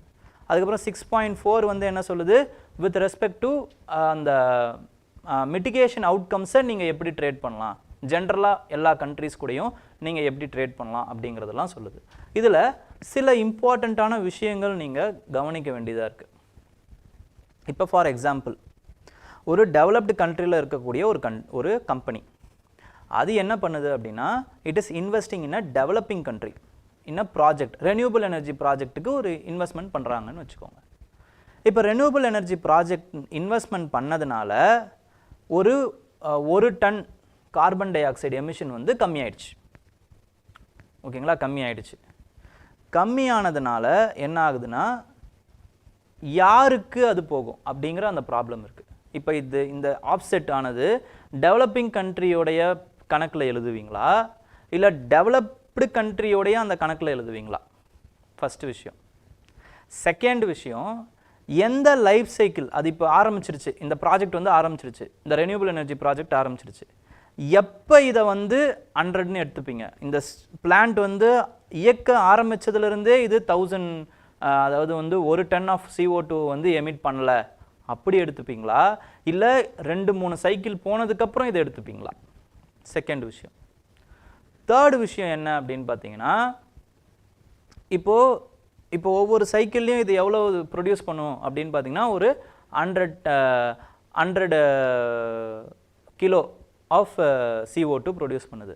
அப்போது ஒரு 10 சைக்கிளில் 1 டன் CO2 இது ப்ரொடியூஸ் பண்ணிடும். அப்போ 10 சைக்கிளுக்கும் இது வந்து ப்ரொடியூஸ் பண்ணக்கூடிய CO2, அதாவது ரிலீஸ் பண்ண வேண்டிய CO2வை இது கம்மி பண்ணிடுச்சு. அப்போ ஒவ்வொரு வாட்டியும் இது ரன் ஆகிட்டே இருக்கும்போது எல்லாத்துக்கும் இந்த CO2 கணக்கு எடுத்துப்பீங்களா? அதை எது கூட எடுத்துப்பீங்க? டெவலப்பிங் கண்ட்ரியில் எடுப்பீங்களா இல்லை டெவலப்டு கண்ட்ரியில் எடுத்துப்பீங்களா? இப்படி பல கேள்விகள் இருக்குது இந்த கார்பன் ஆஃப்செட் மெக்கானிசம்ஸில். இது எல்லாத்தையுமே உட்காந்து பேச போகிறாங்க. ஓகேங்களா? இதுக்கப்புறம் தான் பேச போகிறாங்க. நமக்கு ஒரு முடிவு அப்புறமா தான் கிடைக்கும். ஓகேங்களா? And then there are some climate jargons. Okay, இந்த ஜார்கன்ஸ் எல்லாம் கொடுத்துருக்கேன், இதெல்லாம் ஒரு வாட்டி பார்த்துருங்க. இதில் எதெல்லாம் இம்பார்ட்டன்ட் அப்படின்னு பார்த்தீங்கன்னா UNFCCC உங்களுக்கே தெரியும். ஓகேங்களா? It is nothing but United Nations framework convention on climate change. இது எப்போ பண்ணது? 1992 ட்ரீட்டி. இது எர்த் சம்மிட்டில் இதை வந்து பண்ணுறாங்க. ஓகேங்களா? இது கிட்டத்தட்ட 200 கண்ட்ரிஸ் வந்து சேர்ந்துருக்காங்க to fight climate change. So இந்த கண்ட்ரிஸ் உருவாச்சுல, இந்த கண்ட்ரிஸ் மெம்பர்ஸ் இவங்க வருஷம் கூடுவாங்க. இதுக்கு பேர் தான் என்னது? Conference of parties. Conference of parties இப்போ ரீசெண்டாக எங்கே நடக்குது? COP29 is happening in Baku, Azerbaijan. Next வந்து there is a new term. இந்த டேர்ம் தாங்க இருக்கிறதுலேயே ரொம்ப ரொம்ப important. National new collective quantified goal. New collective quantified goal. இது எதை பற்றி? It is with respect to the finance which has been promised by the developed countries. ஓகேங்களா? to offset the carbon to developing countries. அப்புறம் NDC னா nationally determined contribution அர்த்தம். ஒவ்வொருத்தவங்களும் இப்போ Paris agreement படி 1.5 டிகிரி செல்சியஸ்லேருந்து 2 டிகிரி செல்சியஸுக்குள்ள அந்த climate change வந்து global warming ஆக விடாமல் தடுக்கணும். டெம்பரேச்சர் ஆவரேஜை கம்மி பண்ணணும், இல்லைனா வந்து கண்டெயின் பண்ணணும் பிஃபோர் ப்ரீ இண்டஸ்ட்ரியல் ரெவல். அதுதான் இப்போ எய்ம். ஓகேங்களா? அப்போது இதுக்கு என்ன பண்ணுறாங்கன்னா, ஒவ்வொரு கண்ட்ரியும் நான் எப்படி பண்ண போகிறேன், என்ன பண்ண போகிறேன் அப்படிங்கிற அந்த ஒரு கான்ட்ரிபியூஷன்ஸை வந்து கொடுக்குறாங்க. இதுக்கு பேர் தான் வந்து நேஷ்னலி டிட்டர்மைன்டு கான்ட்ரிபியூஷன்ஸ். ஓகேங்களா? நெக்ஸ்ட்டு குளோபல் வார்மிங்னா என்னது? Gradual increase of global average temperature. இதுதான் வந்து குளோபல் வார்மிங். இந்த குளோபல் வார்மிங்னால நடக்கக்கூடிய விஷயம் தான் என்னது? Climate change. Okay, next is with respect to article 6. Article 6னா என்னது? This is the term refers to Paris agreement on carbon offsets. Carbon offsets எப்படி பண்ணலாம், என்ன பண்ணலாம் அப்படின்ற இது எல்லாமே ஆர்டிகல் 6 அடிப்படையில் தான் வந்து நடக்குது. நெக்ஸ்ட் வந்து கார்பன் ஆப்செட் அப்படின்னா கார்பன் கிரெடிட்னு அர்த்தம். ஒவ்வொரு கண்ட்ரியும் எப்படி அவங்களோட கார்பன் இதுவை குறைக்கிறாங்க அப்படிங்கிற அந்த கார்பன் செக்வஸ்ட்ரேஷன் தான் கார்பன் ஆப்செட்டிங். அப்புறம் லாஸ் அண்ட் டேமேஜ்னால் என்ன சார்? ஒன்றும் இல்லை, சிம்பிள். இப்போது நீங்கள் குறைங்க, மிட்டிகேஷன் பண்ணுங்கள், அடாப்டேஷன் பண்ணுங்கள், எல்லாமே ஓகே. ஆனால் நீங்கள் ஆல்ரெடி எமிட் பண்ணிங்கல்ல ஒரு கார்பன் டை ஆக்சைடு, அந்த கார்பன் டை ஆக்சைடுனால இந்த 400 வருஷம் எமிட் பண்ண கார்பன் டை ஆக்சைடுனால ஆல்ரெடி இப்போ குளோபல் வார்மிங் நடந்துக்கிட்டு இருக்கு. இந்த நடந்துக்கிட்டு இருக்கிறதுனால there is a drastic events, climate events, flood, drought இதெல்லாம் நடக்குது.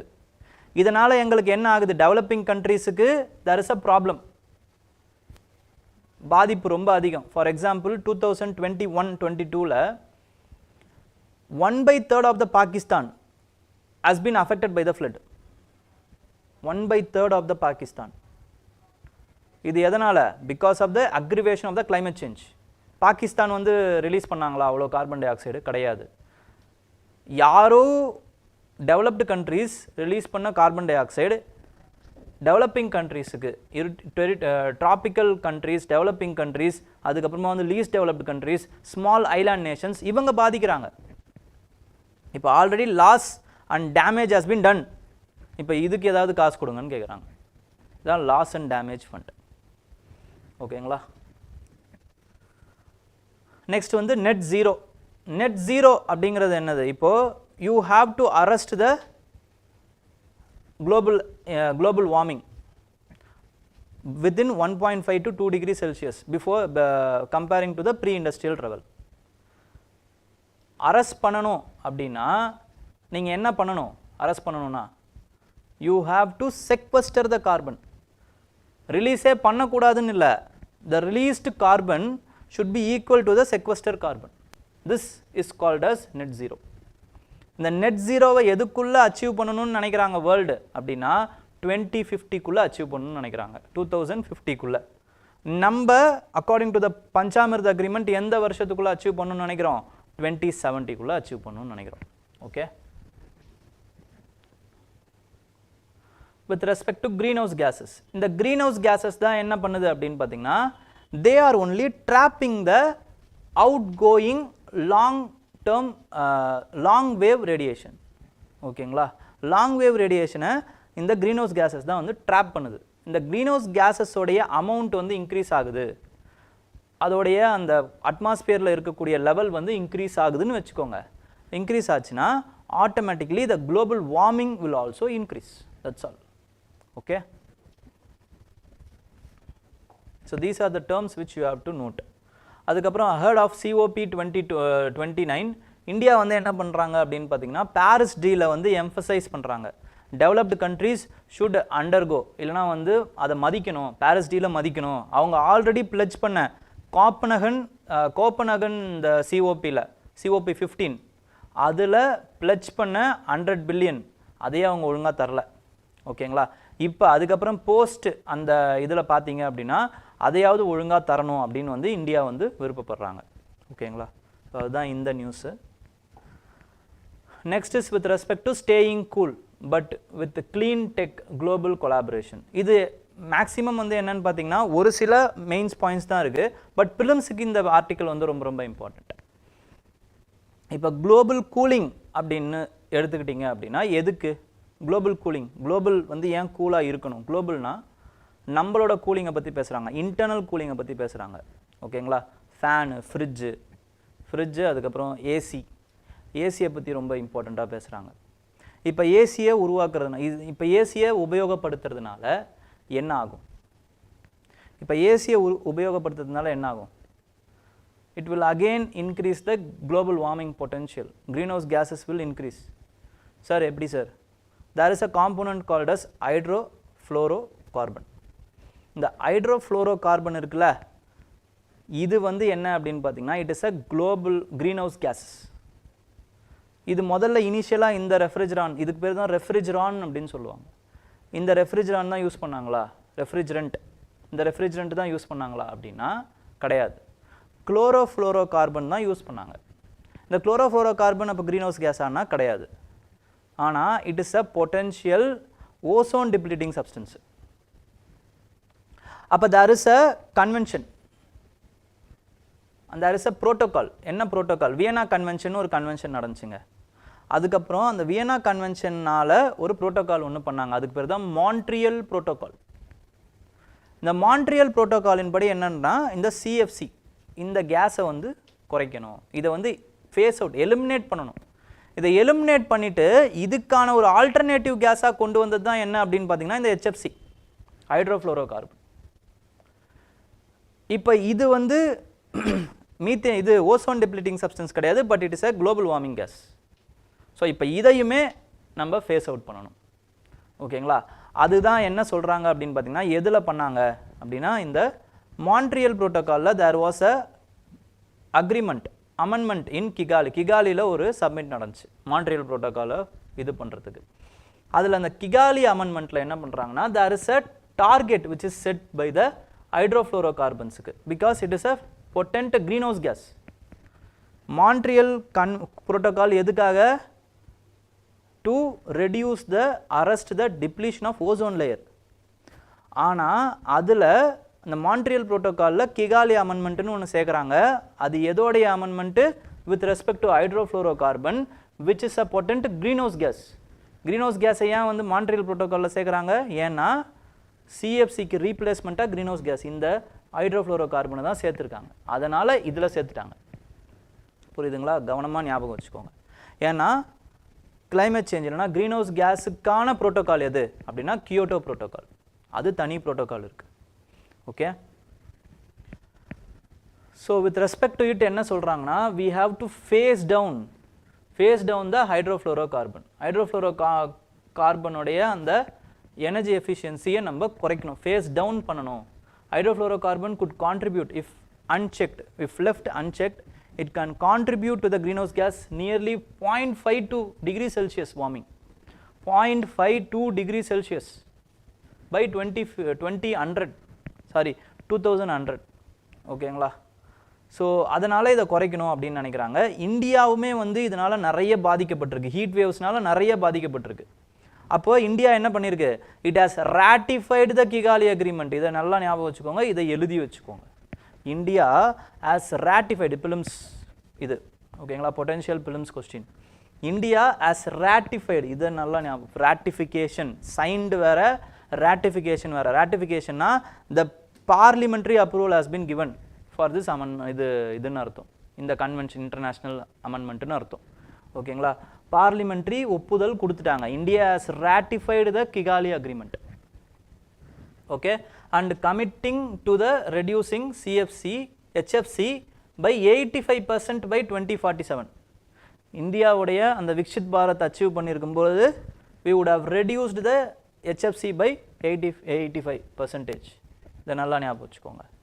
இந்த 85 இந்த இயரு, அதுக்கப்புறம் கிகாலி அக்ரிமெண்ட் சம்மந்தப்பட்டது, எந்த case HFC India has ratified. இதில் இந்த வார்த்தையில் வர எல்லாமே இம்பார்ட்டண்ட் ஓகேங்களா, பையை தவிர. நெக்ஸ்ட்டு இந்தியா இதுக்காக என்ன பண்ணியிருக்காங்க, இந்தியா கூலிங் ஆக்ஷன் பிளான் அப்படிங்கிற ஒரு ஆக்ஷன் பிளானை உருவாக்கியிருக்காங்க. இதுவும் ரொம்ப இம்பார்ட்டண்ட், பிலிம்ஸில் கேட்கலாம். India cooling action plan, India cooling action plan. இந்த இந்தியா கூலிங் ஆக்ஷன் பிளான் அதுக்கு சம்மந்தமாக வந்து சில டார்கெட்ஸ் இருக்குது. இந்த டார்கெட்ஸும் இம்பார்ட்டன்ட் ஃபார் பிலிம்ஸ். 20%லேருந்து 25% reduction in cooling demand.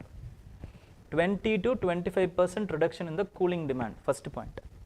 Second, 25 to 40% in the energy consumption. Cooling டிமாண்டே குறைக்கணும் ஃபஸ்ட்டு. அதுக்கு என்ன பண்ணலாம், energy building, high energy building இந்த மாதிரிலாம் கட்டுறது ஓகேங்களா, வென்டிலேஷன் போட்டு காத்தோட்டமாக இருக்கக்கூடிய அந்த மாதிரி டிமாண்டை வந்து குறைக்கிறாங்க. அப்புறம் எனர்ஜி கன்சம்ஷனை குறைக்கிறாங்க, 25 to 40% எனர்ஜி கன்சம்ஷனை குறைக்கிறது. அதுக்கப்புறம் லோ குளோபல் வார்மிங் பொட்டென்ஷியல் இருக்கக்கூடிய ரெஃப்ரிஜரண்ட்ஸை வந்து யூஸ் பண்ணுறது, replacing HFC okay. so இதுக்கு என்ன பண்ணணும், we need a mission mode approach like national mission for sustainable cooling அப்படிங்கிற மாதிரியான ஒரு மிஷன் வந்து we can launch. இது வந்து வே ஃபார்வர்டாக நீங்கள் எழுதலாம் ஓகேங்களா, we can launch it. and then there is another last important thing with respect to films. அது என்ன அப்படின்னு பார்த்தீங்கன்னா, துபாயில் இதுக்கு முன்னாடி நடந்த COP இப்போ அசர்பைஜானில் நடக்குதுல்ல, முன்னாடி வந்து UAEயில் நடந்துச்சு, துபாயில் நடந்துச்சு 28. அதில் 63 countries என்ன பண்ணுறாங்கன்னு பார்த்தீங்கன்னா, they have pledged to reduce the cooling emission by 68%. இந்த பர்சன்டேஜ் வந்து 68% by 2050. இதுக்கு என்ன லான்ச் பண்ணுறாங்க, there is a initiative called as global cooling pledge ஓகேங்களா. பிளட்ஜ் பண்ணுறாங்க அவ்வளோதான். இந்த மாதிரி பிளட்ஜுன்னு வந்தாலே இட் இஸ் அ நான் பைண்டிங் அக்ரிமெண்ட் ஓகேங்களா, இட் இஸ் அ நான் பைண்டிங் ஓகே. ஸோ 2050க்குள்ளே அவங்களோட எய்ம் என்னது, 68% ஓகேங்களா, அதை வந்து குறைக்கணும் அப்படிங்கிறது. கூலிங் டிமாண்டை, கூலிங் எமிஷன்ஸை வந்து குறைக்கணும். பட் என்ன ப்ராப்ளம்னா, இன்னொரு ஒரு இம்பார்ட்டண்ட்டான விஷயம்னா, இந்தியா வந்து இதில் கலந்துக்கல. It has not signed this global cooling pledge ஓகேங்களா, ஞாபகம் வச்சுக்கோங்க. Any other doubts you have, doubts ஏதாவது இருக்குங்களா சார்? பிஎம் ஜன் ஆரோக்கிய யோஜனாவில் ஹெல்த் கார்டு இருக்குது சார், அதை வச்சு கேஷ்லெஸ் ட்ரீட்மெண்ட் பண்ணலாமே, இந்த மாதிரி ஸ்கீம்ஸை வச்சு ஒயிட் காலர் சிண்ட்ரோம் தடுக்கலாமேன்னு கேட்டிருக்கீங்க. எல்லாமே அந்த இம்ப்ளிமெண்டேஷனில் தாங்க ப்ராப்ளம் ஆகுது ஓகேங்களா. எல்லாமே கரெக்டு தான், பட் அது அந்த கார்டு வந்து எல்லா இதுக்கும் பொருந்தாதுன்னு சொல்லுவாங்க. சில டைம் வந்து முதல்ல நீங்கள் காசை கொடுத்துருங்க, அதுக்கப்புறமா வந்து நீங்கள் வாங்கிக்கோங்கன்னு சொல்லுவாங்க. இந்த மாதிரி பல ப்ராப்ளம்ஸ் இருக்குது ஆக்சுவலாக ஓகேங்களா. இந்த இம்ப்ளிமெண்டேஷனில் பெரிய ப்ராப்ளம் இருக்குது ஓகே. குளோபல் கார்பன் பட்ஜெட் அப்படின்னா என்னன்னு கேட்டிருக்கீங்க. குளோபல் கார்பன் பட்ஜெட்னா இப்போ வந்து நம்மளோட டார்கெட் வந்து செட் ஆகிடுச்சுல. நம்மளோட டார்கெட் என்னது, we have to contain the global average by 1.5 degrees Celsius to 2 degrees Celsius ஓகேங்களா. குளோபல் ஆவரேஜ் அவ்வளோதான் வளரணும், அவ்வளோ வளரல. அப்போது இவ்வளோ தான் வளரணும் அப்படின்னா ஒரு amount of carbon can be spend. இந்த அமௌண்ட் ஆஃப் கார்பன் இவ்வளோ தான் நீங்கள் வந்து ரிலீஸே பண்ணணும், இவ்வளோ தான் கார்பன் ரிலீஸ் பண்ணணும் நீங்கள். ஓகேங்களா, இவ்வளோ டன்ஸ் தான் நீங்கள் கார்பன் ரிலீஸ் பண்ணணும். இந்த டன்ஸ் ஆஃப் ரிலீஸிங் தான் என்ன அப்படின்னு பார்த்தீங்கன்னா, இந்த கார்பன் டை ஆக்சைடு மதிப்புள்ள அந்த இதுதான் என்னன்னு பார்த்தீங்கன்னா குளோபல் கார்பன் ஸ்டாக். இவ்வளோ தான் உங்களால் ரிலீஸ் பண்ண முடியும். This is carbon budget. இதுக்கு மேலே ரிலீஸ் ஆச்சுன்னா என்ன ஆகும்? ரிலீஸ் பண்ணலாம், என்ன ஆகும்? இந்த டிகிரி செல்சியஸ் இன்னும் இன்க்ரீஸ் ஆகிடும். ஓகேங்களா, அப்போ இவ்வளோ இதுக்குள்ளே நீங்கள் லிமிட் பண்ணணும். இந்த லிமிட் பண்ணுறதோடைய அந்த இதுதான் பட்ஜெட் தான் என்னென்னா குளோபல் கார்பன் பட்ஜெட் அப்படின்னு சொல்கிறாங்க. ஓகே,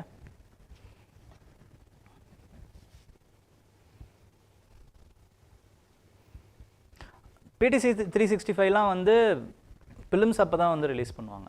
ஓகேங்களா,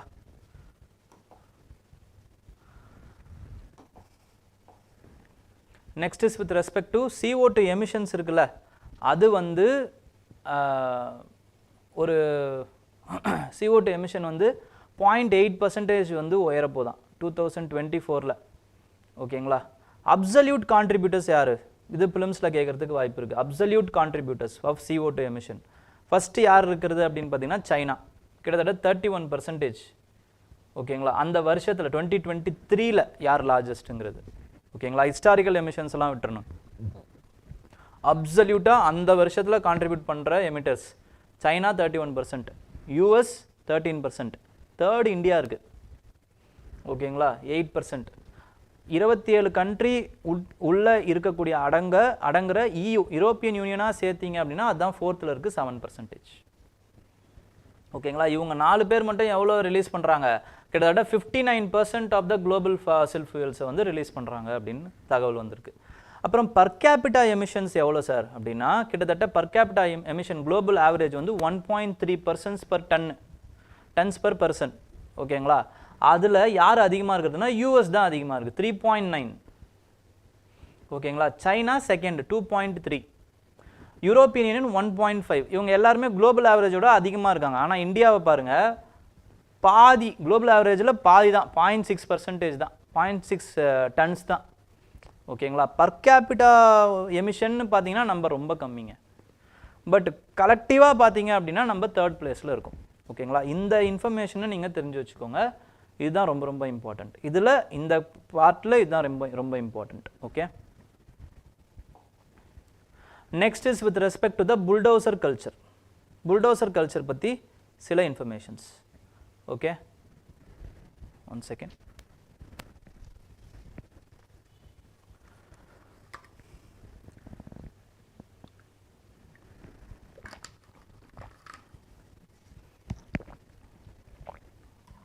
so what is meant by house? ஹவுஸ்னால் என்ன? அது வெறும் ஜஸ்ட் அ ப்ராப்பர்ட்டியா அப்படின்னு கேட்டிங்கன்னா கிடையாது. அது ஒரு ஜென்ரேஷனுடைய உழைப்பு, அது ஒரு ஃபேமிலி, ஒரு இண்டிவிஜுவலுடைய செக்யூரிட்டி, ஒரு செக்யூர்னஸை கொடுக்கக்கூடிய ஒரு திங், ஒரு ஃப்யூச்சர் மேலே ஒரு நம்பிக்கையை கொடுக்கக்கூடிய ஒரு பொருள்.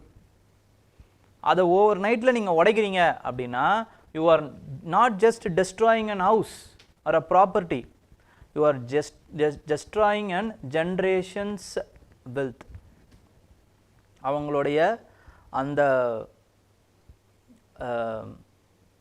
நம்பிக்கையை, அதுக்கப்புறமா வந்து ஃப்யூச்சர் பற்றின அந்த எதிர்பார்ப்பை, அவங்களுடைய அந்த செக்யூரிட்டி ஃபீலிங்கை, அந்த செக்யூர் ஃபீலிங்கை, சேஃப் ஃபீலிங்கை, இது எல்லாத்தையுமே சேர்த்து உடைக்கிறீங்க.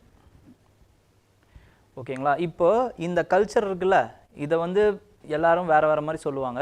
பட் நீங்கள் யூபிஎஸ்சியில் எப்படி எழுதணும்னா புல்டோசர் கல்ச்சர்னு தான் எழுதணும் கேட்டாங்கன்னா. ஓகேங்களா, ஸோ சுப்ரீம் கோர்ட் இதுக்கு என்ன சொல்கிறாங்க அப்படின்னு பார்த்தீங்கன்னா, the chilling sight of bulldozers demolishing a building when authorities have failed to follow the basic principle of natural justice.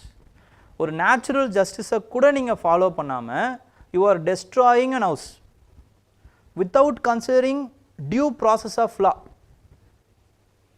authorities என்ன நினைக்கிறீங்க அப்படின்னா, you are taking the clock of judges, you are punishing a accused person, not convicted person. நிரபராதி, அதாவது குற்றவாளி, நீதிமன்றத்தால் குற்றவாளின்னு நிரூபிச்சாதான் அவங்க கன்விக்டட்னு அர்த்தம். குற்றம் செய்யப்பட்டவர்னு அர்த்தம். அக்யூஸ்ட்னா என்ன அர்த்தம் அப்படின்னு பார்த்தீங்கன்னா சந்தேகப்படக்கூடிய நபர்னு அர்த்தம். இப்போ சந்தேகப்படக்கூடிய நபரை நீங்கள் வந்து என்ன பண்ணுறீங்க, you are punishing them, not only him R her. ஓகேங்களா, அவனை மட்டும் நீங்கள் பனிஷ் பண்ணல, you are punishing an entire family who are innocents.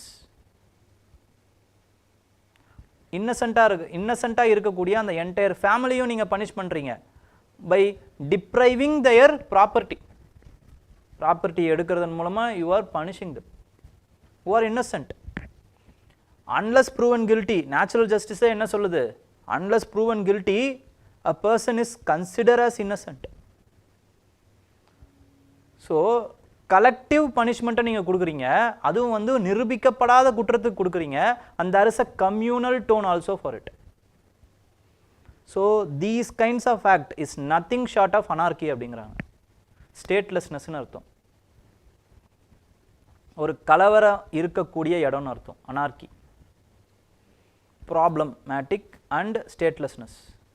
So இதுக்கு என்ன சொல்கிறாங்க அப்படின்னு பார்த்தீங்கன்னா ஆர்டிக்கல் 142 கம்ப்ளீட் ஜஸ்டிஸ், அந்த அடிப்படையில் இவங்க அந்த பவர்ஸை வச்சுக்கிட்டு சுப்ரீம் கோர்ட் வந்து சில டைரக்டிவ்ஸை கொடுக்குறாங்க. கம்ப்ளீட் ஜஸ்டிஸின் அடிப்படையில் சில டைரக்டிவ்ஸை கொடுக்குறாங்க. என்ன டைரக்டிவ்ஸை கொடுக்குறாங்க அப்படின்னா அந்த அத்தாரிட்டிஸ்க்கு first of all 15 days notice கொடுக்கணும். ராத்திரி நேரத்தில் இல்லை நோட்டீஸே கொடுக்காமலாம் நீங்கள் போயிட்டு டெமாலிஷ் பண்ணக்கூடாது. First of all you have to give a 15-day notice before you are demolishing a building.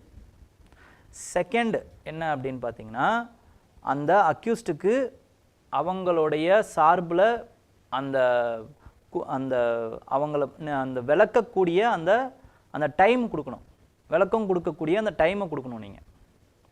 Third, அந்த விளக்கம் கொடுக்கறத நீங்கள் என்ன பண்ணணும், நீங்கள் 2 பேரும் வந்து விளக்கம் கொடுக்கறது கேட்குறது வாங்குறத you have to tape it, video tape it. இந்த மாதிரி சில இன்ஸ்ட்ரக்ஷன்ஸை கொடுத்துருக்காங்க. அது மட்டும் இல்லாமல் அந்த ப்ரூஃப் ஆஃப் பர்டன் இருக்குல்ல,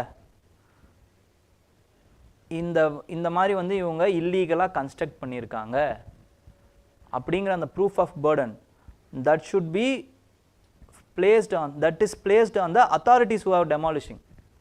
ஸ்டேட் மேலே தான் அந்த ப்ரூஃப் ஆஃப் பர்டன் ஃபாலோ ஆகுது.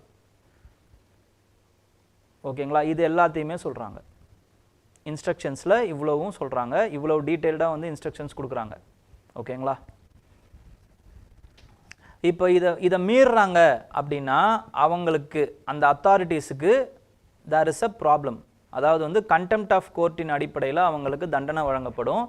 அதே மாதிரி அவங்க சம்பளத்திலிருந்து தான் வந்து அந்த அக்யூஸ்டுக்கு அந்த பாதிக்கப்பட்டவர்களுக்கு வந்து அந்த ப்ராப்பர்ட்டியை மறுபடியும் ரீஇம்பர்ஸ் பண்ணுறதுக்கான அந்த சம்பளம் இவங்ககிட்ட இருந்து தான் பிடுங்கி வழங்கப்படும் அப்படிங்கிற மாதிரி சொல்லியிருக்காங்க. ஆக்சுவலாக சார் இப்போ ஒரு கேள்வி கேட்கலாம், அந்த அத்தாரிட்டிஸாக சார் போய் பண்ணுறாங்க, மேலதிகாரிகள் இல்லை பொலிட்டீஷியன்ஸ், எம்எல்ஏஸ், மினிஸ்டர்ஸ் இவங்க கொடுக்குற இன்ஸ்ட்ரக்ஷன்ஸ் தானே அந்த அத்தாரிட்டிஸ் ஃபாலோ பண்ணுறாங்க. அப்போ அவங்களையும் பகச்சிக்கிற மாதிரி ஆகிடும், கோர்ட்டையும் பகச்சிக்கிற மாதிரி ஆகிடுமே, இந்த அத்தாரிட்டிஸோட நிலைமை என்ன அப்படின்னு நீங்கள் கேட்கலாம். அதுக்கு தான் டிஆர்எஸ் சுப்பிரமணியமுடைய அந்த ஜட்ஜ்மெண்ட் இருக்குது. அந்த ஜட்ஜ்மெண்ட் படி என்ன சொல்கிறாங்க அப்படின்னு பார்த்தீங்கன்னா you don't have to follow and executive instructions until it is written in form, until it is in the written form அப்படிங்கிறது தான் வந்து அந்த டிஆர்எஸ் சுப்பிரமணியமுடைய ஜட்ஜ்மெண்ட். இதை ஃபாலோ பண்ணலாம் அத்தாரிட்டிஸ். ஓகேங்களா, எல்லா எக்ஸிக்யூட்டிவ் கொடுக்கக்கூடிய வாய் வார்த்தையாக சொல்லக்கூடிய எல்லா இன்ஸ்ட்ரக்ஷன்ஸையும் ஃபாலோ பண்ண வேண்டிய அவசியம் அத்தாரிட்டிஸுக்கு கிடையாது. this also given by this instructions also given by judgment, so TRS Subramaniam judgment in Supreme Court. ஓகேங்களா,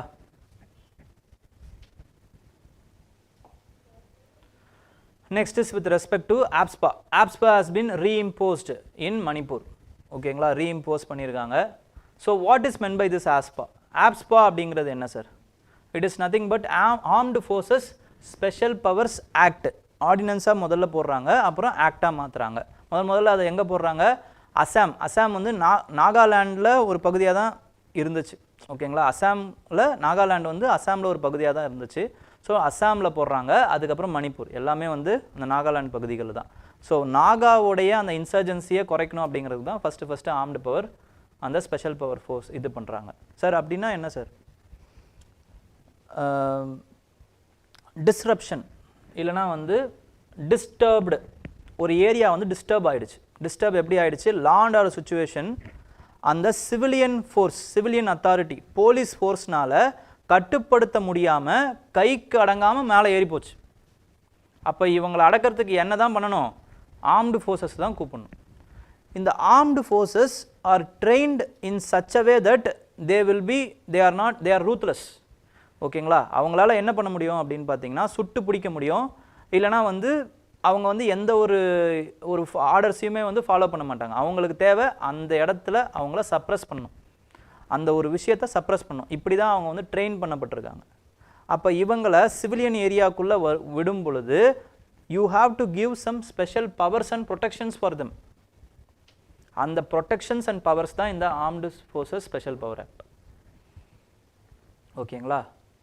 அப்போ எப்போ இது வந்து அப்ளை ஆகப்படுது அப்படின்னு பார்த்தீங்கன்னா ஒரு ஏரியா டிஸ்டர்ப்டுன்னு அறிவிச்சா இது அப்ளை ஆகும். அப்போ டிஸ்டர்ப்டு ஏரியா எப்போ disturbed area? when there is a கலவரம், ஓகேங்களா, when there is a riot, communal violence, caste violence, ஓகேங்களா, language, linguistic, ethnic violence, இப்படி ஏதோ ஒரு violence வெடிக்குது, இல்லை there is a insurgency அப்படின்னா then this area is called as disturbed area. Sir யார் சார் சொல்ல முடியும்? சென்ட்ரல் கவர்மெண்ட் சொல்லலாம், கவர்னர் சொல்லலாம், யூனியன் டெரிட்டரினா அதோட அட்மினிஸ்ட்ரேட்டர் சொல்லலாம், இவங்க எல்லாருமே சொல்லலாம். ஓகேங்களா. நெக்ஸ்ட் வந்து என்ன அப்படின்னு பார்த்தீங்கன்னா எங்கெங்கெல்லாம் இது வந்து இன்வோக் பண்ணியிருக்காங்களோ, ஓகேங்களா, அங்கெல்லாம் பார்த்தீங்க அப்படின்னா the armed forces are given immunity from the prosecution. Prosecute பண்ணணும்னா, ப்ராசிக்யூஷனை பண்ணவே முடியாதுன்னு இல்லை, பண்ணணும்னா you need a central government approval. Sir அப்படி என்ன தான் சார் இவங்க பண்ணலாம் அப்படின்னா they can give instructions, special powers என்ன? prohibit a gathering of 5 or more persons, 5க்கும் மேற்பட்ட நபர்களை அங்கே ஒரு இடத்துல சேரக்கூடாது அப்படின்னு இவங்க வந்து ஆர்டர் போடலாம். வாரண்ட்டே இல்லாமல் சுடலாம், வாரண்ட்டே இல்லாமல் ஒருத்தனை அரெஸ்ட் பண்ணலாம், ஒரு இடத்துக்கு போய் சர்ச் பண்ணலாம்.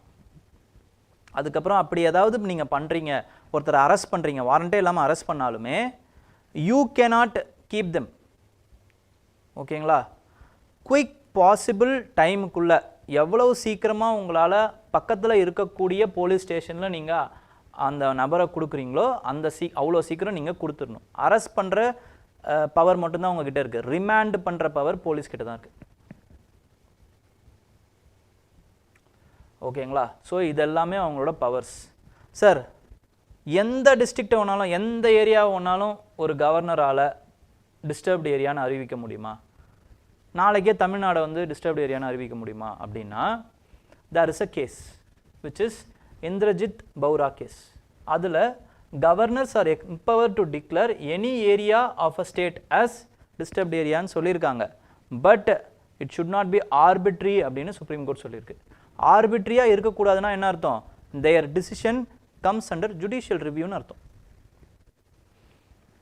இப்போ ஒன்ஸ் டிஸ்டர்ப்டு ஏரியான்னு அறிவிச்சிட்டாங்க, இன்டெஃபினட் பீரியடாக இது அப்படியே தொடர்ந்துக்கிட்டே போகலாமா அப்படின்னா Naga people movement of human rights versus union of இந்தியாவில் சுப்ரீம் கோர்ட் என்ன சொல்லியிருக்குன்னா it cannot follow indefinite period. 6 monthsக்கு ஒரு வாட்டி என்ன பண்ணணும் அப்படின்னு பார்த்தீங்கன்னா you have to have a periodic review அப்படின்றத சொல்லியிருக்காங்க. You have to have a periodic review. ஓகேங்களா. Next is with respect to 2024 election results that leaves many astounding. ஓகேங்களா. நிறைய பேருக்கு அது வந்து ஒரு பெரிய ஆச்சரியமாகவும் பெரிய அதிர்ச்சியாகவும் இருக்குன்னு சொல்கிறாரு. பட் நம்ம அதுக்குள்ளே போக விரும்பலை. ட்ரம்ப்பை தேர்ந்தெடுத்தது யூஎஸ் சிட்டிசன்ஸோடைய ஒரு உரிமை. ஓகேங்களா. நம்ம அதுக்குள்ளெல்லாம் போக விரும்பலை. பட் பிளாட்டோ என்ன சொல்கிறாரு அப்படின்னு பார்த்தீங்கன்னா இஸ் அகெயின்ஸ்ட் டெமோக்ரஸி. சார் ஏன் சார் டெமோக்ரஸிக்கு எதிராக அந்த பிளாட்டோ இருந்தார்? பிளாட்டோ மாதிரியான ஒரு தத்துவ மேதை டெமோக்ரஸிக்கு எதிராக எப்படி இருக்க முடியும்? டெமோக்ரஸி அப்படிங்கிறது என்னது? Peoples rule. பீப்புள் எலெக்ட் பண்ணுற ஒரு பர்சனை அவங்க வந்து தேர்ந்தெடுக்கிறது. எல்லா பீப்புளுமே அறிவாளியாக இருப்பாங்களா நாலேஜபிளாக இருப்பாங்களா அப்படின்னா எல்லாருமே இருக்க மாட்டாங்கன்னு அவர் சொல்கிறார். இப்போ 2 பர்சன்ஸ் இருக்காங்க, ஓகேங்களா. இப்போ பீப்புள் வந்து குழந்தைங்க மாதிரி அவர் கன்சிடர் பண்ணுறாரு, ஓகேங்களா. நாலேஜபிள், லெஸ் நாலேஜபிள், இன்டெலிஜென்ட், ஓகேங்களா, இப்படி எல்லாருமே இருப்பாங்க, ஓகேங்களா. அப்போ ஒரு 2 பர்சன்ஸ், ஒருத்தன் வந்து ஸ்வீட் வியாபாரி, இன்னொருத்தர் வந்து டாக்டர், ஓகேங்களா. நிறைய பேஷண்ட்ஸ் இருக்காங்க, இல்லைனா நிறைய பேர் இருக்காங்க. ஸ்வீட் வியாபாரி என்ன சொல்கிறாருன்னா, உங்களுக்கு எனக்கு நீங்கள் ஓட்டு போடுங்க, உங்களுக்கு நான் ஒரு ஸ்வீட் தரேன், யார் யாரெல்லாம் எனக்கு ஃபேவராக ஓட்டு போடுறீங்களோ, என்ன உங்களோட லீடராக எடுத்துக்கிறீங்களோ, நான் உங்கள் எல்லாருக்குமே வந்து என்ன பண்ணுறேன், வருஷத்துக்கு ஒரு ஸ்வீட் தரேன், இல்லை மாதத்துக்கு ஒரு ஸ்வீட் வந்து ஃப்ரீயாக தரேன் அப்படின்னு சொல்கிறார். இவர் என்ன சொல்கிறாரு அப்படின்னு பார்த்தீங்கன்னா, டாக்டரு யார் யாரெல்லாம் எனக்கு ஓட்டு போடுறீங்களோ உங்கள் எல்லாருக்கும் மாதத்துக்கு ஒரு மாத்திரை ஃப்ரீயாக தரேன்றார். இப்போ அந்த குழந்தைங்க லெஸ் இன்டெலிஜென்ட், இல்லைனா வந்து அதை பற்றின அறிவு இல்லாத குழந்தைங்க என்ன பண்ணுவாங்க, ஸ்வீட் வியாபாரிக்கு தான் ஓட்டு போடுவாங்க. அது அவங்களுக்கு ஷார்ட் டேர்மில் பெனிஃபிட்டு, லாங் டேர்மில் என்ன ஆகும், அவங்களோட ஹெல்த்தை தான் பாதிக்கும். அதே மாதிரி தான் டெமோக்ரஸியுங்கிறாங்க. சொல் வன்மத்தினால, சொல்லால், அதுக்கப்புறமா வந்து அந்த பீப்புளோடைய அந்த சோஷியல் இன்ஜினியரிங் மூலமாக, பிரித்து ஆளும் சூழ்ச்சி மூலமாக, அவங்களுக்கு என்னென்னலாம் தேவையோ சாதகமாக கொடுக்கறதன் மூலமாக, கேஸ்ட்டு, ரிலீஜியன், லாங்குவேஜ், லிங்குவிஸ்டிக், இதன் மூலமாக அவங்கள பிரித்து, ஸோ இப்படி ஒவ்வொருத்தருமே வந்து ஓட்டை வந்து வாங்கி ஒரு லீடராக ஆகுறாங்க. ஒரு தலைவனாக ஆகும் பொழுது ஷார்ட் டேர்மில் அது நல்லாயிருக்கும், பட் லாங் டேர்மில் அது பாதிப்பு ஏற்படுத்தும். அத்தாரிட்டேரியன் டெண்டன்சியை பாதிப்பு ஏற்படுத்தும், அத்தாரிட்டேரியன் டெண்டன்சிக்கு வந்துடும், டிக்டேட்டர்ஷிப்புக்கு வந்துடும், ஓகேங்களா. இது எல்லாமே வந்து லாங் டேர்மில் ஒரு கண்ட்ரிக்கு பாதிப்பு தான். டிக்டேட்டர்ஷிப், அத்தாரிட்டேரியன் அப்படின்னாலே அவனை எதிர்த்து யாரும் கேட்கக்கூடாதுன்னு அர்த்தம். கேள்வி, எதிர்குரல் இல்லாத ஒரு சுச்சுவேஷன் அங்கே வந்துடும். அப்படி வந்துருச்சு அப்படின்னா ஆட்டோமேட்டிக்கலி பீப்புளுக்கு ப்ராப்ளம் தான், ஓகேங்களா. அப்போ இந்த லாஸ்ட் இந்த வார்த்தை இருக்குல்ல, இது ரொம்ப இம்பார்ட்டண்ட்டுங்க. இந்த வார்த்தைக்காக தான் இந்த எடிட்டோரியலே எடுத்துகிட்டு வந்தேன். இதை நீங்கள் உங்களுடைய எஸ்ஏவில் யூஸ் பண்ணலாம். இந்த வார்த்தை என்ன அப்படின்னா, the concerning truth is that many voters, particularly the mindless, educated, uneducated people, ஓகேங்களா, may not fully understand the responsibilities of democratic citizenship or risk the electing an unqualified leader. இங்கே வந்து uneducatedனு போட்டிருக்காரு, எனக்கு அதில் உடன்பாடு இல்லை. எஜுகேட்டட், அன்எஜுகேட்டட் ரெண்டு பேருமே மைண்ட்லெஸ் தான், ஓகேங்களா. So thereby emphasizing that democracy as an idea might be flawed, ஓகேங்களா. அப்போ டெமோக்ரஸி as an idea ஏன் ஃப்ளாடாக ஆகுது அப்படின்னு பார்த்தீங்கன்னா, when the lot is unaware, awareness இல்லாத ஒரு சுச்சுவேஷனில், ஓகேங்களா. அப்போ அவங்களுக்கு என்ன பண்ணணும், we need to highlight the socially awareness அவங்களுக்கு ஏற்படுத்தணும்.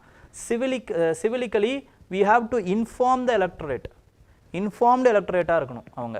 அப்போ இன்ஃபார்ம்டு எலக்ட்ரேட்டாக எப்படி ஆக்க முடியும், அதுக்காக தான் நம்ம என்ன கொண்டு வந்திருக்கோம் அப்படின்னா, அந்த இன்ஃபர்மேஷன், ரைட் டு இன்ஃபர்மேஷன்லாம் நம்ம அதுக்கு தான் கொண்டு வந்தோம். அவங்கள இன்ஃபார்ம்டு சிட்டிசனாக மாற்றணும் அப்படிங்கிறதுக்காக தான், ஓகேங்களா.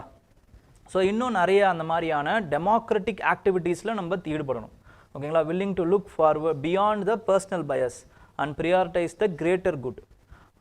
அந்தந்த ஓட்டர்ஸுமே வந்து இந்த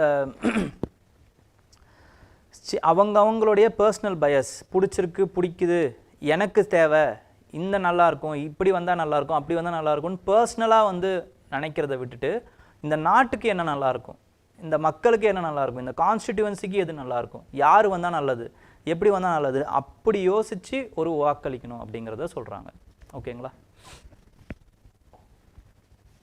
நெக்ஸ்ட் வந்து alarming rate of decrease of African elephant count. African elephant count, ஆஃப்ரிக்காவில் வந்து 2 டைப் ஆஃப் எலிஃபண்ட் இருக்குங்க. ஒன்று வந்து பார்த்தீங்கன்னா சவானா எலிஃபண்ட், இதோட டஸ்க் வந்து எப்படி இருக்குன்னு பார்த்தீங்கன்னா இந்த மாதிரி வந்து it will outward project outwards, okay. அதுக்கப்புறம் forest elephant, African forest elephant, இந்த டஸ்க் வந்து கீழே இருக்கும், ஓகேங்களா. அதுக்கப்புறமா வந்து இயர் வந்து எப்படி இருக்கும் அப்படின்னு பார்த்தீங்கன்னா டஸ்க் இது அவுட்வர்ட்ஸாக இருக்கும், ஓகே. ஓவல் ஷேப்டாக இருக்கும் இயர், ஓகே.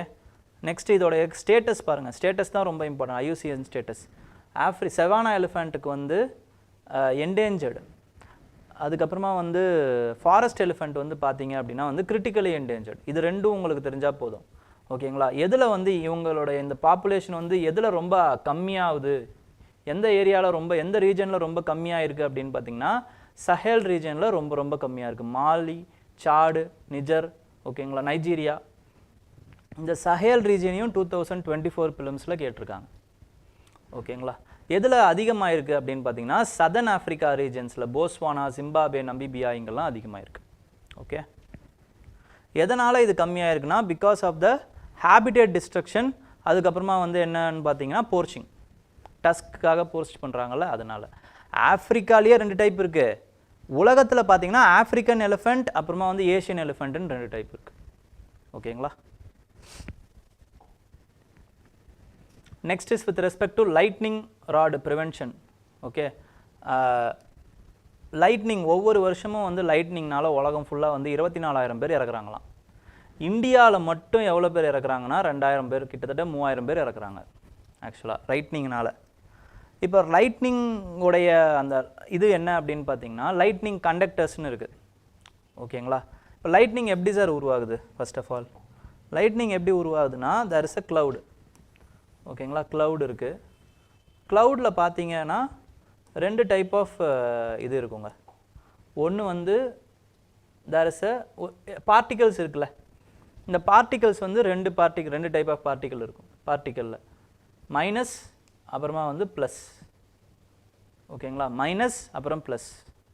இப்போது இது மேக்ஸிமம் வந்து ஈக்குவலாக தான் இருக்கும், ஒரே இடத்துல தான் இருக்கும் இந்த க்ளவுடில். தண்டர் ஸ்டார்ம்ஸ்லாம் ஏற்படுதில்ல, அப்போ என்ன ஆகும்னா இந்த பாசிட்டிவ் இது வந்து மேலே வந்து போயிடும், மேலே அந்த க்ளவுட்லேயே. ஓகேங்களா? அதுக்கப்புறமா வந்து மைனஸ் வந்து என்ன ஆகிடும்னா கீழே வந்துடும், கீழே இருக்கும் க்ளவுடில். இப்போது 2 க்ளவுடும் மோதுதுன்னு வச்சுக்கோங்க. 2 க்ளவுடும் மோதுது அப்படின்னும்போது இங்கேருந்து இங்கே போகும் சில பாசிட்டிவ் நெகட்டிவ். ஓகேங்களா? அதுக்கப்புறம் இந்த நெகட்டிவ் பாசிட்டிவ் சில நேரங்களில் இப்படி ஃப்ளோ ஆகும். இந்த 2 க்ளவுடும் மோதிக்கும் போது தான் தண்டர் ஸ்டார்ம்ஸ் ஏற்படுது. ஓகேங்களா? சில நேரங்களில் என்ன ஆகும்னு பார்த்தீங்கன்னா இந்த நெகட்டிவ் சார்ஜும் கீழே கிரவுண்டு இருக்குல்ல, கிரவுண்டு இங்கேருந்து பாசிட்டிவ் சார்ஜும் வரும். இதனாலையுமே வந்து லைட்னிங் ஏற்படும். ஸோ இதுக்கு 2த்துக்கும் நடுவுலையும் லைட்னிங் ஏற்படலாம், கிரவுண்டுக்கும் இந்த க்ளவுட்ஸுக்கும் இடையிலையும் அந்த லைட்னிங் ஏற்படலாம். அப்போ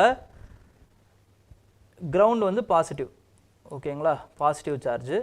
அதுக்கப்புறமா வந்து க்ளவுட்ஸ் நெகட்டிவ் சார்ஜில் இருக்கும்போது இந்த டிஸ்சார்ஜ் ஆஃப் நெகட்டிவ் எலமெண்ட்ஸ் அதுதான் என்ன ஆகும் அப்படின்னு பார்த்தீங்கன்னா லைட்னிங்காக மாறும். அப்போது அந்த டிஸ்சார்ஜ் வந்து எங்கே அந்த கிரவுண்ட் வந்து எங்கே எந்த ஹைட்டான இதில் எங்கே வந்து லோவஸ்ட்டு மினிமம் கான்டாக்ட் பாயிண்ட் இருக்கோ அந்த இடத்துல வந்து லைட்னிங் ஸ்ட்ரைக் ஆகும். ஓகேங்களா? அதனால தான் வந்து what we are doing, we are installing lightning conductors in the highest building. Lightning conductors என்ன பண்ணும், அந்த க்ளவுடை அந்த லைட்னிங்கை வந்து உள்வாங்கி it will directed to the எர்த்துக்குள்ளே அது ஃபில் ஆகிடும். ஓகேங்களா? அப்போ எர்த்தில் கீழே இருக்கிறவங்களுடைய நிலமெல்லாம் அப்படின்னு யோசிக்காதீங்க. ஏன்னா எர்த் வந்து என்னன்னு பார்த்தீங்கன்னா ஒரு அன்ஃபுல்ஃபில்லிங் பக்கெட். ஓகேங்களா? எவ்வளோ வேணாலும் நீங்கள் அந்த சார்ஜை வந்து ஏற்றிக்கிட்டே இருக்கலாம், உள்ளே வந்து ஃபில் பண்ணிட்டே இருக்கலாம். நீங்கள் எவ்வளோ ஃபில் பண்ணாலுமே அது வந்து ஃபில் ஆகாது. எப்போ இது ஃபில் ஆகுதோ அப்போ தான் மேலே இருக்கிறவங்களுக்கு வந்து பாதிப்பு, மேலே இருக்கிறவங்களுக்கு பாதிப்பாகும். இப்போ ஃபில் ஆகாமல் இங்கே நின்றுச்சு அப்படின்னா இங்கேருந்து இது வரைக்கும் உங்களால் பாதிப்பை ஏற்படுத்தாது. And there is insulator and conductor concept. Air இருக்குது பார்த்தீங்களா, நம்மளை சுற்றி இருக்கிற ஏர், அது வந்து இன்சுலேட்டர் தான். ஆனால் எப்போ வந்து அது ஒரு கட்டத்துக்கு மேலே, இப்போ லைட்னிங்லாம் வந்து ரொம்ப அதிகமான எலக்ட்ரிசிட்டி. ஓகேங்களா? அப்படி இருக்கும்போது அந்த ஏரோடைய அந்த இன்சுலேஷன் கெப்பாசிட்டி வந்து உடஞ்சிடுதான். அதனால தான் நம்மளுக்கு வந்து லைட்னிங் வந்து ஸ்ட்ரைக் ஆகுது அப்படிங்கிறதெல்லாம் சொல்கிறாங்க. ஓகேங்களா? அப்போ இந்த லைட்னிங் கண்டக்டர் வந்து எப்பயுமே வந்து ஒரு யூஸ்ஃபுல்லான ஒரு டிவைஸா, இல்லை இது ஃபெயிலியரே ஆகாதா அப்படின்னா because of the maintenance problem, அதுக்கப்புறம் ராங் ஒயரிங். ஓகேங்களா? இந்த மாதிரியான விஷயங்கள் டெக்னிக்கல் ப்ராப்ளம்னாலையும் மெயின்டெனன்ஸ் ப்ராப்ளம்னாலையும் இது பழுதாகிறதுக்கு இல்லைனா வந்து வேலை செய்யாமல் போகிறதுக்கு நிறைய வாய்ப்பு இருக்குது. அதோட ஆங்கிள், அது எங்கே வைக்கணும், அது எல்லாமே அந்த மாதிரியான இதெல்லாம் இருக்குது. அதெல்லாம் நீங்கள் கரெக்டாக ஃபாலோ பண்ணல அப்படின்னா there is a problem of failure. ஓகேங்களா? இதை தான் வந்து அந்த லைட்னிங்கில் சொல்கிறாங்க. Next is with respect to municipal corporations. Okay, municipal corporations. Municipal corporations la namakku enna theva appadina amendment enna amendment nu solunga. ஓகேங்களா, கான்ஸ்டியூஷன் அமெண்ட்மெண்ட் எத்தனாவது constitution amendment is with respect to the municipal corporation, அதை கமெண்ட்டில் சொல்லுங்கள். Okay, அந்த அமெண்ட்மெண்ட்டில் என்ன பண்ணுறாங்க, they are giving greater devaluation of the powers கொடுக்குறாங்க. ஃபண்டு வந்து என்ன ஆகுது அப்படின்னு பார்த்தீங்கன்னா, according to article latest RBI ரிப்போர்ட்டின் படி municipal corporations they are estimated that they can generate about 50% of their income of their own taxes, fees, tax, இதன் மூலமா கிட்டத்தட்ட 50% of the இது ரெவென்யூ வந்து அவங்களே கரெக்ட் பண்ணுறாங்களாம். 25% வந்து கிராண்ட் மூலமா, அதாவது central government state government grants மூலமா அவங்க வந்து வாங்குறாங்க. இன்னொரு 25% இருக்குல்ல, அதை என்ன பண்ணுறாங்கன்னா comprises of rental income, compensation, investment மூலமா, காம்பன்சேஷன்ஸ் மூலமா இப்படி வந்து கலெக்ட் பண்ணுறாங்க அப்படிங்கிறது சொல்கிறாங்க. ஓகேங்களா, இதில் எந்த இது வந்து அதிகமாக இருக்குது, எந்த முனிசிபல் கார்பரேஷன்ஸ் வந்து ஹையஸ்ட்டாக லோக்கல் டாக்ஸஸ் வந்து கலெக்ட் பண்ணுறாங்க அப்படின்னு பார்த்தீங்கன்னா 53% வந்து Karnataka, it is followed by Telangana. Tamil Nadu பொறுத்த வரைக்கும் 43%, ஜார்க்கண்ட் 44%. சில ஸ்டேட்ஸ்லாம் இருக்காங்கங்க. என்ன ஸ்டேட்ஸ் அப்படின்னு பார்த்தீங்கன்னா, இதுதான் வந்து நேஷ்னல் ஆவரேஜ். இந்த நேஷ்னல் ஆவரேஜோட எதெல்லாம் கம்மியாக இருக்குன்னு பாருங்கள். மகாராஷ்டிரா, ஹரியானா, கேரளா, உத்தரப்பிரதேஷ், பீகார், ஒடிசாலாம் ரொம்ப கம்மி. ஒடிசா, சிக்கிம், திரிபுராலாம் ரொம்ப கம்மியாக இருக்காங்க. ஆல் இண்டியா ஆவரேஜ்னு பார்த்தீங்கன்னா இட் இஸ் அபவுட் 30%. அப்போ தமிழ்நாடு, தெலுங்கானா, கர்நாடகா இவங்க எல்லாருமே அபவ் ஆவரேஜில் கலெக்ட் ஆகுறாங்க. இந்த பாயிண்ட் மட்டும் உங்களுக்கு இம்பார்ட்டண்ட். ஓகேங்களா, fund, functionaries, so devaluation of the local self government, இது ரொம்ப இம்பார்ட்டண்ட். இந்த பாயிண்டில் இதை நீங்கள் எழுதி வச்சுக்கலாம். Okay, with respect to Pinaka அப்படின்னு ஒரு ராக்கெட் சிஸ்டம் இருக்குங்க. Pinaka rocket system. இந்த பினாக்கா ராக்கெட் சிஸ்டம் இருக்குல்ல, இதில் France is considering to buy this Pinaka. Consider தான் பண்ணுறாங்க, இன்னும் பை பண்ணல. ஓகேங்களா, ஏன்னா அவங்களுக்கு வந்து அவங்களோட ராக்கெட் சிஸ்டம் இருக்குல்ல, அது வந்து ஏஜ் ஓல்டு ஆகிடுச்சு. அவங்களோட ராக்கெட் சிஸ்டம் வந்து M270 LRU. ஓகேங்களா, இந்த ராக்கெட் சிஸ்டம் அதை ரீப்ளேஸ் பண்ணுறதுக்கு they are also considering India's Pinaka. Pinaka வந்து இண்டிஜினியஸாக தயாரிக்கப்பட்ட ராக்கெட் லான்ச்சிங் சிஸ்டம். ஓகேங்களா, இப்போ நம்ம என்ன பண்ணுறோம் அப்படின்னு பார்த்தீங்கன்னா, we are also planning to extend the Pinaka rockets range by 75 kilometers and 120 and then 300 kilometers வரைக்கும் நம்ம ரேஞ்சை வந்து இன்க்ரீஸ் பண்ணுறதுக்கு பிளான் பண்ணிகிட்டு இருக்கோம், லான்ச்சிங் ரேஞ்ச். ஓகே, அதுக்கப்புறம் ஃப்ரான்ஸை பொறுத்த வரைக்கும் பார்த்தீங்க அப்படின்னா, நம்ம பைலேட்ரலாக வந்து நிறைய எக்ஸசைசஸ் பண்ணுறோம். ஆர்மி, நேவி, ஏர்ஃபோர்ஸ் 3 எக்ஸசைஸுமே பண்ணுறோம். ரீசெண்டாக வந்து நடந்தது வந்து 7th edition of bilateral army exercises இந்த வருஷம் மேலே நடந்துச்சு. அதோட பேர் என்ன அப்படின்னு பார்த்தீங்கன்னா Shakti, exercise Shakti. Army exercise, அப்புறமா வந்து நேவி எக்ஸசைஸ், இது ஏர்ஃபோர்ஸு, நேவி. இதை பொறுத்த வரைக்கும் ஃப்ரான்ஸில் வந்து நேவி வந்து பார்த்திங்கன்னா வருணா, ஏர்ஃபோர்ஸை பொறுத்த வரைக்கும் கருடா. இது எல்லாத்தையுமே ஞாபகம் வச்சுக்கோங்க, சக்தி, Varuna, Garuda. Okay,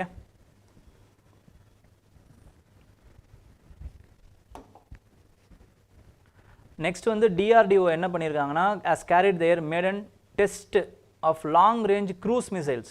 cruise missiles அப்படிங்கிறது என்னன்னு பார்த்தீங்கன்னா, you can control that missiles. ballistic missiles once you have launched there is no control of it. launch பண்ணிட்டீங்கன்னா முடிஞ்சு, அவ்வளோதான். it is worked based on the கிராவிட்டியோடைய இதனால் ஒர்க் ஆகும். இப்போ ஃபார் எக்ஸாம்பிள் பேலஸ்டிக் மிசைல்ஸ் எடுத்துக்கோங்க. பேலஸ்டிக் மிசைல்ஸை நீங்கள் என்ன பண்ணுறீங்க அப்படின்னு பார்த்தீங்கன்னா, you are launching the ballistic missile system, you are launching it. Okay, from the ground. Okay, earth இங்கே இருக்குது. ஓகேங்களா, இப்போ ஏர்த் வந்து சுற்றும். ஓகேங்களா, சுற்றுது. அப்போது you are launching it in this place. it will go above and again it will go down. ஓகேங்களா, ஆனால் இது மேலே போயிட்டு கீழே வரத்துக்குள்ள இதுதான் பாயிண்ட் அப்படின்னா இது பி பாயிண்ட். இப்போது அகெயின் இந்த எர்த் சுற்றி முடிச்சிருக்கோம், ஏ பாயிண்ட் இங்கே போயிருக்கோம், பி பாயிண்ட் வந்து இங்கே வந்திருக்கும். இப்போ அழகாக திருப்பி வந்து இந்த பாயிண்டில் அடிக்கும். அப்போ போயிட்டு கீழே வர்றது எதனால்? கிராவிட்டினால வருது. ஓகேங்களா, இதுதான் பேலஸ்டிக் மிசைல். அப்போ அதோட ரேஞ்ச் எப்படி? The amount of distance which is it is covering higher. Solid propellant fuel வந்து எவ்வளோ அதிகமாக கொடுக்குறீங்களோ அந்த அளவுக்கு அது மேலே போகும். மேலே போய்கிட்டே இருக்கும். மேலே போகிறதுக்குள்ளே எர்த் சுற்றி முடிச்சிருக்கும். அப்புறம் திருப்பி கீழே வரும்போது எந்த டிஸ்டன்ஸில் நீங்கள் ஹிட் பண்ணணுமோ அந்த டிஸ்டன்ஸில் அது ஹிட் ஆகும். இவ்வளோ தான் பேலஸ்டிக் மிசைல். க்ரூஸ் மிசைல்னு பொறுத்த வரைக்கும், க்ரூஸ் மிசைல் எக்ஸாம்பிள் வந்து பிரம்மோஸ் க்ரூஸ் மிசைல் இருக்குது. இதெல்லாம் பார்த்தீங்க அப்படின்னா you can control them. You can control once you have launched also you can control the அதோடைய டைரக்ஷன்லேருந்து அதோட இதுலேருந்து எல்லாத்தையுமே கண்ட்ரோல் பண்ணலாம்.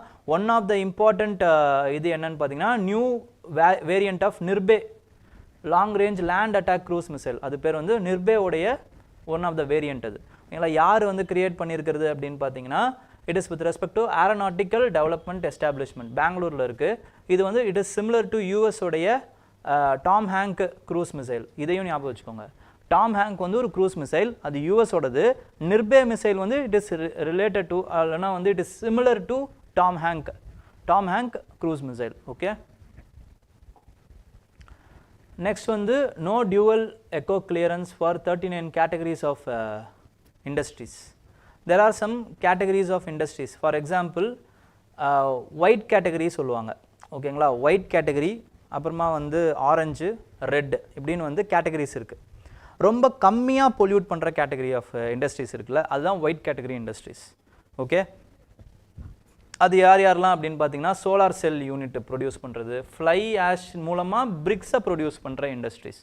ஃப்ளை ஆஷ் இண்டஸ்ட்ரி கிடையாது, ஃப்ளை ஆஷ் மூலமாக பிரிக்ஸை ப்ரொடியூஸ் பண்ணுற இண்டஸ்ட்ரீஸ். அதுக்கப்புறம் லெதரிங், கட்டிங், ஸ்டிச்சிங் இண்டஸ்ட்ரீஸ். ஓகேங்களா, இந்த மாதிரியான கேட்டகரிஸில் வர்றது தான் வந்து ஒயிட் கேட்டகரி. இதை யார் வந்து பண்ணுறது? சென்ட்ரல் பொல்யூஷன் கண்ட்ரோல் போர்டு தான் இதை கிளாஸிஃபை பண்ணுறாங்க. ஓகேங்களா, இவங்க தான் கிளாஸிஃபை பண்ணுறாங்க. ஸோ இவங்களுக்கு இப்போ ஏதாவது ஒரு தொழில் ஆரம்பிக்கணும், இண்டஸ்ட்ரி ஆரம்பிக்கணும் அப்படின்னா எந்த இண்டஸ்ட்ரியாக இருந்தாலும் 2 டைப் ஆஃப் கிளியரன்சஸ் வாங்கணும். என்விரான்மெண்டல் கிளியரன்ஸ், அதுக்கப்புறம் there is a clearance called as consent on operate, consent to operate, consent to establish and consent to operate அப்படின்னு வந்து 2 கைண்ட் ஆஃப் கிளியரன்ஸ் சர்டிஃபிகேட் வாங்கணும். இந்த 2 கைண்ட் ஆஃப் கிளியரன்ஸ் சர்டிஃபிகேட்டும் இவங்களுக்குலாம் தேவையில்லை. White category student இதுக்கு தேவை கிடையாது, இண்டஸ்ட்ரீஸுக்கு தேவை கிடையாது அப்படிங்கிற மாதிரி யூனியன் மினிஸ்ட்ரி ஆஃப் என்விரான்மெண்ட் சொல்லியிருக்காங்க. ஓகேங்களா, environment ministry has said that 39 categories of industries அவங்களுக்கு அந்த mandatory requirement of state pollution control boards permission தேவை கிடையாது. ஓகே, நெக்ஸ்ட் வந்து டிசேபிள்டு பர்சன்ஸ் பற்றி அவங்களுடைய ஃபண்டமெண்டல் ரைட்ஸ் பற்றி சொல்கிறாரு. முன்னாள் நீதிபதி இதுவான சிஜே வந்து சொல்கிறாரு. இதில் இவர் கொடுத்த இந்த பாயிண்ட் வந்து ரொம்ப ரொம்ப ரொம்ப இம்பார்ட்டண்ட்டான point, which you can use it in GS1 as well as SA and ethics. ஓகேங்களா, ஆக்சசபிலிட்டி அப்படிங்கிற அந்த ஒரு விஷயம் இருக்குல்ல, it is not about merely convenience. இங்கேருந்து இங்கே போகிறேன் அப்படிங்கிறது கன்வீனியன்ஸ் கிடையாது, அது என்னோட ஃபண்டமெண்டல் ரைட். ஏன்னா ரைட் டு மூமெண்ட் ஆர்டிகல் 19 சொல்கிறாங்க. ஒரு இடத்துலேருந்து இன்னொரு இடத்துக்கு போகிறது, இல்லை ஒரு இடத்த வந்து ஆக்சஸ் பண்ணுறது, அது என்னோடய ஃபண்டமெண்டல் ரைட். அது ஏன்னா ஒரு இடத்துலேருந்து இன்னொரு இடத்துக்கு போனால் மட்டும்தான் மற்ற ஃபண்டமெண்டல் ரைட்ஸை என்னால் இம்ப்ளிமெண்ட் பண்ண முடியும். ஓகேங்களா, ஃபார் எக்ஸாம்பிள் இப்போ என்னோடய ஃபண்டமெண்டல் ரைட் பாதிச்சிருச்சுங்க, ஏதோ ஒரு fundamental rights, right to speech பாதிச்சிருச்சு. இப்போ நான் அதை வந்து எப்படி என்னால் ரெக்கவர் பண்ண முடியும்? I have to go to the supreme court. அப்போ இங்கேருந்து நான் சுப்ரீம் கோர்ட்டுக்கு போகிறது தான் என்னோட right to accessibility. To exercise other rights meaningfully I need to have accessibility. அந்த அடிப்படையான உரிமை இருக்குல்ல, அது வந்து டிசேபிள்டு பீப்புளுக்கு கிடைக்கிறது இல்லை. அதை கவர்மெண்ட்டும் சரி, சொசைட்டி ஆஸ் அ ஹோலும் சரி, they have to ensure it for them. அதை ஒழுங்குபடுத்தி நெறிமுறைப்படுத்தி கொடுக்கறது கவர்மெண்ட்டுடைய வேலை அப்படின்ட்டு வந்து சிஜேஏ சொல்கிறார். ஓகேங்களா, this point you can use it in SA, you can use it in GS1, அதே மாதிரி எத்திக்ஸ். ஓகேங்களா, இல்லை இன்டர்வியூவில் கூட சொல்லலாம்.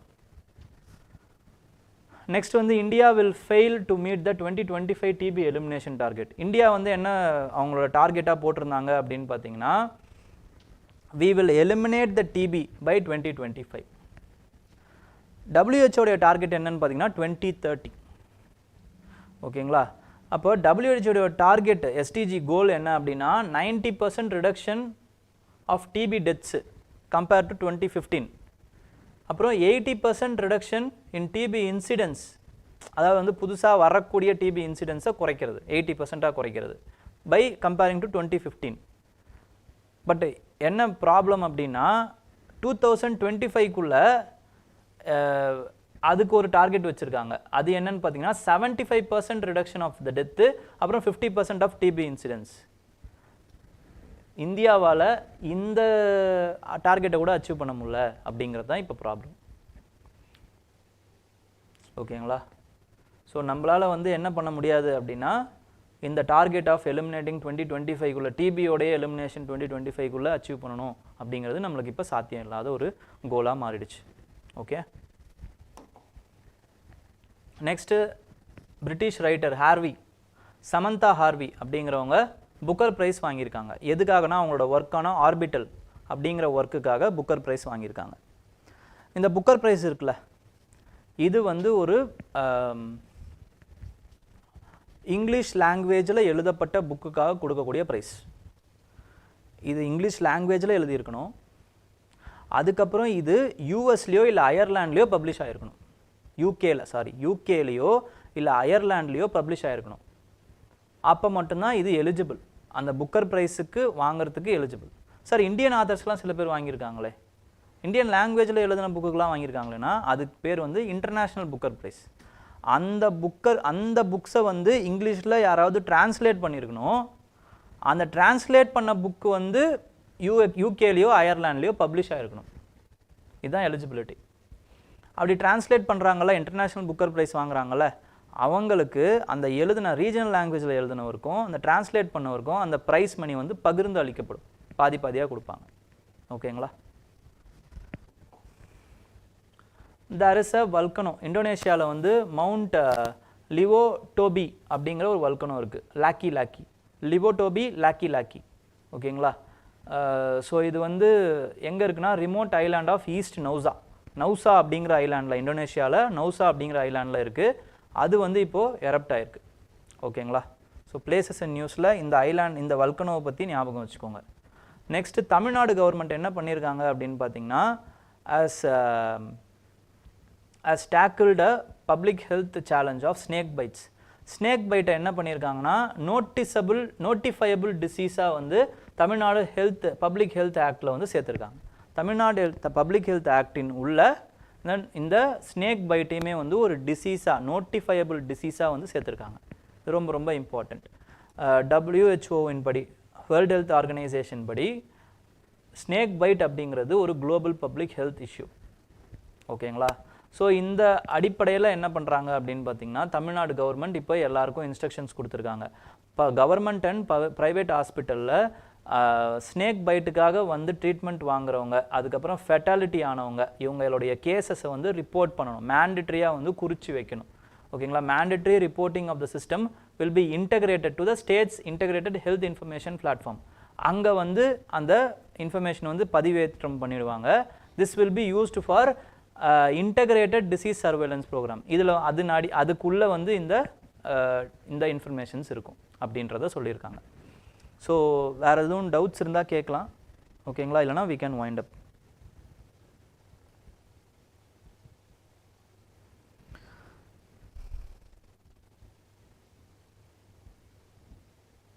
Ayushman Pradhan Mantri scheme wise good scheme தான், அதில் எந்த ஒரு மாற்றமும் இல்லை. பட் இம்ப்ளிமெண்டேஷனில் ப்ராப்ளம்ஸ்ன்றேன். ஓகேங்களா? ரயில் ஆக்சிடென்ட்ஸில் என்னுடைய ஒப்பீனியன்ஸ் என்னென்னா, ஃபர்ஸ்ட் ஆஃப் ஆல் அதை பற்றியும் நம்ம பேசியிருக்கோம். ஓகேங்களா? கவாஷோடைய அந்த இம்ப்ளிமெண்டேஷன் பண்ணணும் ஃபர்ஸ்ட் ஆஃப் ஆல். ஓகேங்களா? அது பண்ணுறதுக்கு நிறைய செலவும் ஆகும், டைமும் ஆகும். அதே மாதிரி அந்த அந்த அந்த இது மட்டும்தான் ப்ராப்ளம்னு கிடையாது. ஓகேங்களா? அந்த கவாஷ் போட்டால் மட்டும் அது வந்து ஒன் ஸ்டாப் சொல்யூஷன்ஸ் கிடையாது. நம்மளோட ரயில்வே துறை இருக்குது பார்த்தீங்களா, அது வந்து it is running shortage of people. இந்த இந்த ஸ்டேஷன் மாஸ்டர்லேருந்து அந்த ஓட்டுற லோக்கோமோட்டிவ் ஆப்ரேட்டர்லேருந்து ஓகேங்களா, இவங்க எல்லாருமே என்ன ஆகுறாங்க அப்படின்னு பார்த்தீங்கன்னா ஓவர் டைமாக ஓவர் டியூட்டியாக தான் வேலை செஞ்சிட்ருக்காங்க. இன்ஃபேக்ட் அவங்களுக்கு கரெக்டான இன்ஃப்ராஸ்ட்ரக்சர் ஃபெசிலிட்டி இல்லை, உண்ணக்கூடிய சாப்பாடு வசதி இல்லை, இப்படி தான் அவங்க வந்து வேலை செஞ்சிட்ருக்காங்க. ஸோ ஹியூமன் எரர்ஸ் வந்து இந்த மாதிரி இருக்கக்கூடிய ஓவர் டைம் ஜாப் பார்க்கக்கூடியவங்களுக்கு வர்றது சகஜம், இயல்பு. அப்போது இதெல்லாமே வந்து அவங்க சரி பண்ணுறதுக்கு அவங்களுக்கு என்ன பண்ணணும் அப்படின்னு பார்த்தீங்கன்னா கரெக்டான இன்னும் நிறைய பேரை வந்து வேலைக்கு எடுக்கணும். ஓகேங்களா, வேலைக்கு எடுத்து அவங்களுக்கு வந்து கரெக்டான ரெஸ்ட்டு கொடுக்கணும். அதுக்கப்புறம் இன்ஃப்ராஸ்ட்ரக்சர் ஆக்டிவிட்டீஸ்லாம் செயல்படுத்தி கொடுக்கணும். இதெல்லாம் பண்ணால் மட்டும்தான் இந்த மாதிரியான accidents which can be avoidable, இதெல்லாம் அவாய்ட் பண்ணக்கூடிய ஆக்சிடென்ட்ஸ், இதெல்லாம் அவாய்ட் பண்ண முடியும். ஓகே,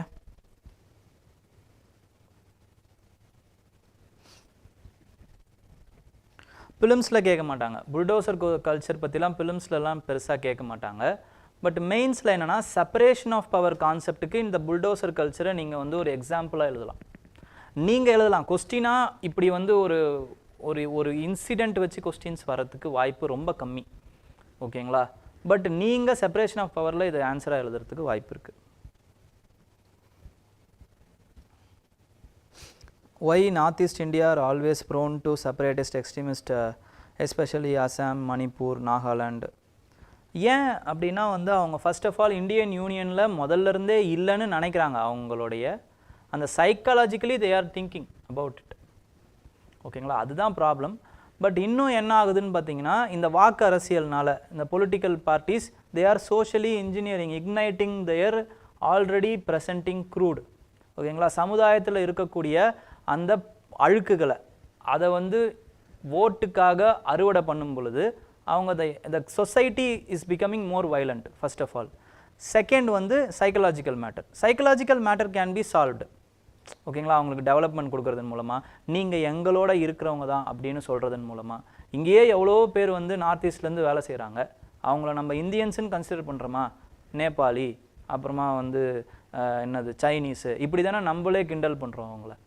ஸோ இதெல்லாம் நம்ம பண்ணக்கூடாது. இப்படி ஒவ்வொருத்தரும் நம்ம அவங்கள வந்து பேசும் பொழுதும் அவங்க ஏலியனேட்டு தான் ஆவாங்க. இதுதான் சைக்கலாஜிக்கல் ப்ராப்ளம். ஓகேங்களா,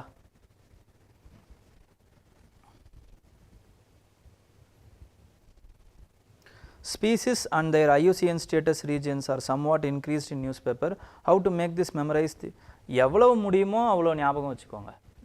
எப்பயுமே ஒரு ஒரு ஒரு வருஷம் அப்படின்னா வந்து ஸ்பீசிஸ் வர்றதுன்றது ஒரு 50லேருந்து ஒரு 100 ஸ்பீசிஸ் வரும்.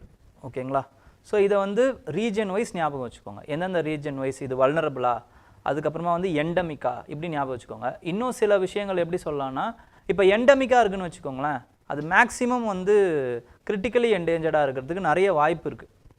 ஏன்னா அந்த பகுதியில் மட்டும்தானே இருக்குது. அந்த பகுதியில் ஏதாவது ஒரு ப்ராப்ளம், ப்ரோச்சிங்கோ இல்லை ஹேபிடேட் லாஸோ, இல்லைனா வந்து இதோடைய டிபெண்ட் பாப்புலேஷன் ஏதாவது குறையிறதோ, கோ எக்ஸ்டென்ஷன் ஆகும் பொழுது இது அதிகமாக குறைஞ்சிரும்.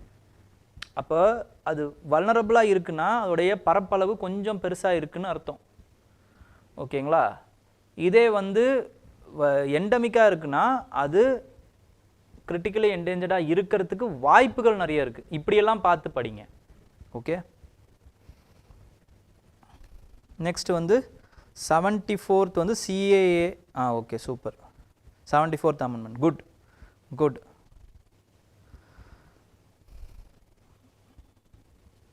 மேக் இன் இண்டியா ஸ்கீம் இது வரும்போது நான் சொல்கிறேன்.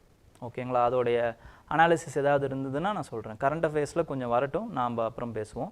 பட் ஓவராலாக என்ன அப்படின்னு பார்த்தீங்கன்னா மேனுஃபேக்சரிங் செக்டார்ஸை உயர்த்துறதுக்காக, பர்சன்டேஜை உயர்த்துறதுக்காக என்ன பண்ணுறாங்கன்னா, ஏதாவது ஒரு பொருளை நீங்கள் உருவாக்கணுமா, இந்தியாவில் உருவாக்குங்க.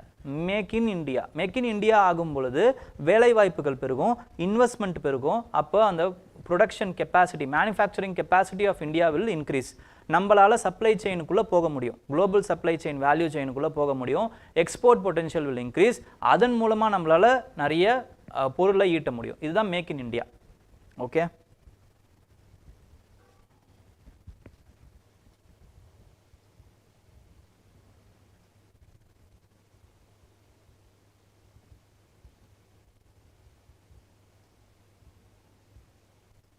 கண்டிப்பாக இன்ஃபர்மேஷன்ஸ் இன்வென்ஷன்ஸு அதை பற்றிலாம் வந்து கொஞ்சம் படித்து வச்சுக்கோங்க. இந்த மாதிரி எதெல்லாம் நியூஸில் வருதோ இதெல்லாம் மட்டும் ஞாபகம் வச்சுக்கோங்க. யார் பண்ணா, எதுக்காக பண்ணா. ஃபார் எக்ஸாம்பிள் இப்போ வந்து இதை நம்ம பார்த்தோம் ஓகேங்களா, நிர்பே வேரியண்ட்டான லாங் ரேஞ்ச் க்ரூஸ் மிசைல். நிர்பே அப்படிங்கிறது க்ரூஸ் மிசைல். யார் டெவலப் பண்ணா ஓகேங்களா, இதை ஞாபகம் வச்சுக்கோங்க, அவ்வளோதான். க்ரூஸ் மிசைல்னா என்ன, இதோட ஆப்ரேஷன்ஸ் என்ன. அதுக்கப்புறமா வந்து டாம் ஹேக் அப்படிங்கிறது இன்னொரு க்ரூஸ் மிசைல். இதோடைய யூஎஸில் இருக்குது இப்படிங்கிறத இது எல்லாத்தையும் இப்படி ஒரு லைனில் ஞாபகம் வச்சுக்கிட்டிங்கனாலே போதும். அப்போ தான் உங்களால் ரிவைஸ் பண்ண முடியும். That's all. Sir how to handle ethics and essay paper அப்படின்னு கேட்டிருக்கீங்க. எத்திக்ஸ் அண்ட் எஸ்ஏ பேப்பர்னா first of all you have to have a basic content. அந்த பேசிக் கண்டென்ட்டுக்கு ஏதாவது ஒரு பேசிக் புக்கை படிங்க. எஸ்ஏக்கு அந்த மாதிரி பேசிக் கண்டென்ட் அதாவது வந்து புக்ஸ் எல்லாம் கிடையாதுங்க. What you can do is நான் ஃப்ரிக்ஷனல் புக்ஸ் உங்களால் படிக்க முடியும்னா படிங்க ஓகேங்களா. நான் ஃப்ரிக்ஷனல் புக்ஸ் அப்படி இல்லையா, எடிட்டோரியல்ஸ் தான் best way to learn the news. எஸ்ஏ அதாவது ஃபஸ்ட்டு இந்த எடிட்டோரியலில் இப்போது எப்படி வந்து ஒரு ப்ரமிஸை வந்து எடுத்துகிட்டு வராங்க. இப்போது ஏதோ ஒரு ஐடியா, அந்த ஐடியாவை வந்து அங்கே கொடுக்கறது தான் எடிட்டோரியல் ஓகேங்களா. அப்போ அவன் எப்படி ஆரம்பிக்கிறான், ஆத்தர்ஸ் எப்படி ஆரம்பிக்கிறாங்க, ஒரு லைன்லேருந்து ஒரு ஃப்ளோலேருந்து இன்னொரு பேராகிராஃபுக்கு எப்படி வந்து அதை ஸ்விட்ச் பண்ணுறாங்க, அந்த ஃப்ளோ எப்படி இருக்குது, அடுத்தடுத்த பேராகிராஃபை எப்படி ஆரம்பிக்கிறாங்க, என்ன லைன் போட்டு ஆரம்பிக்கிறாங்க, அந்த பேராகிராஃபில் என்ன பாயிண்ட்டை செல் பண்ணணும்னு நினைக்கிறாங்க, அதுக்கு என்ன மாதிரியான இன்ட்ரொடக்ஷன் அதாவது வந்து எந்த மாதிரியான எக்ஸாம்பிள்ஸ் கொடுக்குறாங்க, எப்படி முடிக்கிறாங்க, எப்படி அந்த ஹெட்டிங்ஸ் போடுறாங்க, இது எல்லாத்தையுமே பார்த்தீங்கன்னா அதுதான் எஸ்ஏ ஓகேங்களா. ஸோ இந்த மாதிரி நீங்கள் வந்து பார்க்கணும். ஒரு ஐடியாவை வச்சு அது மல்டி டைமென்ஷனலாக அவங்க வந்து யோசித்து வேறு விஷயத்த சொல்லியிருப்பாங்க. இன்னும் அதிகமாக நீங்கள் சொல்லணும், அதில் கொஞ்சம் கம்மியாக சொல்லியிருப்பாங்க, இன்னும் கொஞ்சம் அதிகமாக நீங்கள் சொன்னீங்க அப்படின்னா எல்லா விஷயத்தையும் சொன்னீங்கன்னா அதுதான் எஸ்ஏ. எத்திக்ஸை பொறுத்த வரைக்கும் நீங்கள் என்ன பண்ணணும்னு பார்த்தீங்கன்னா பேசிக் ஐடியா தெரியணும். உங்களுக்கு வந்து அந்த நார்மேட்டிவ் எத்திக்ஸ்னால் என்னன்னு தெரியணும், திங்கர்ஸ் பற்றி தெரியணும், அதுக்கப்புறமா வந்து பிஹேவியரல்னால் என்னன்னு தெரியணும், ஆப்டிடியூட்னால் என்னன்னு தெரியணும், நெக்ஸ்ட் வந்து ப்ரொபிட்டி இன் கவர்னன்ஸு அப்படியாப்பட்ட விஷயங்கள் எல்லாம் என்னன்னு தெரியணும், டிரான்ஸ்பரன்சி எப்படி இன்க்ரீஸ் பண்ணுறது, கரப்ஷன்னா என்ன, இது எல்லாத்தையுமே நீங்கள் பார்க்கணும். அப்போ பேசிக் information you have to first collect. அதுக்கப்புறம் நிறைய எத்திக்கல் வார்த்தைங்க, அதோடைய மீனிங்ஸ். ஃபார் எக்ஸாம்பிள் ப்ராபர்ட்டினா என்ன ஓகேங்களா, எத்திக்ஸ்னா என்ன, மொராலிட்டினா என்ன, இன்டெகிரிட்டினா என்ன, கம்பேஷன்னா என்ன, அல்ட்ரூயிசம்னா என்ன, இப்படிங்கிற இந்த வார்த்தைக்கான மீனிங் உங்களுக்கு ஒரு லைன்லேயோ 1.5 லைன்லேயோ தெரியணும். இதுக்கான எக்ஸாம்பிள்ஸ் உங்களுக்கு ஒரு 3 எக்ஸாம்பிள்ஸ் 4 எக்ஸாம்பிள்ஸ் எல்லாத்துக்குமே தெரியணும். அதுக்கப்புறம் இந்த வார்த்தைக்கான எக்ஸாக்ட் சினானியமான வார்த்தையும் ஒரு 4-5 வச்சுக்கணும். For example integrity can be replaced by honesty. ஆனஸ்டின்னு நீங்கள் சொல்லலாம், இன்டெகிரிட்டின்னு நீங்கள் சொல்லலாம் ஓரளவுக்கு. ஏன்னா ஒரே வார்த்தையே நீங்கள் போட்டு எழுதுகிற மாதிரி இருக்கும். அப்போ கொஞ்சம் டிஃப்ரெண்ட்டாக எழுதுறதுக்கு இன்டெகிரிட்டியோடைய அந்த சினானியம்ஸ் என்னங்கிற ஒரு 4 வார்த்தை இப்படியும் தெரிஞ்சு வச்சுக்கணும். இதை வச்சுக்கிட்டு you have to build the answer. அப்போ அந்த எழுத கற்றுக்கோங்க. அப்படி கற்றுக்கிறதுக்கு பேசிக்கான ஐடியா தேவை, உங்களுக்கு அந்த கண்டென்ட் தேவை, அதுக்கப்புறம் எழுதுறது தான். Practice that's all.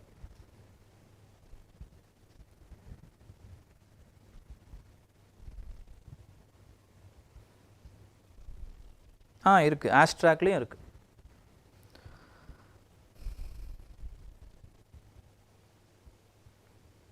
ஆயுஷ்மான் பாரத்லாம் இருக்குது, இன்னும் ஸ்கீம்ஸ்லாம் இருக்குது, முடியலாம் இல்லை. நான் பிடிஎஃப் அப்டேட் பண்ண சொல்கிறேங்க.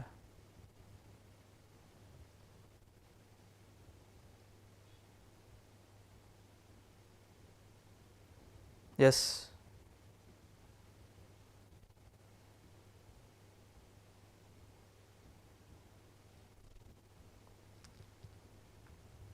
நான் முடிஞ்ச அளவுக்கு பார்க்குறேங்க. டிஎன்பிஎஸ்சிக்கும் அதாவது வந்து தமிழ்நாடு ஸ்பெசிஃபிக்காக சில விஷயங்கள் இருக்குது. பட் இப்போது இன்றைக்கி லாஸ்ட்டு இது இருக்குல்ல, அது தமிழ்நாடு ரிலேட்டடான விஷயந்தான். இப்போ தமிழ்நாடு ரிலேட்டடான விஷயமும் மேக்ஸிமம் எவ்வளோ சேர்க்க முடியுதுன்னு நான் பார்க்குறேன். Okay,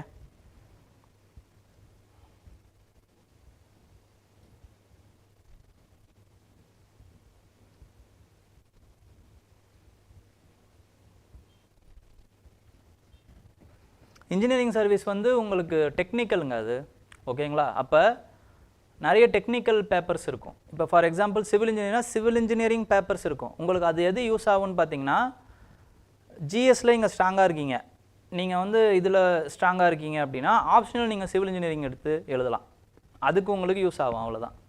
okay,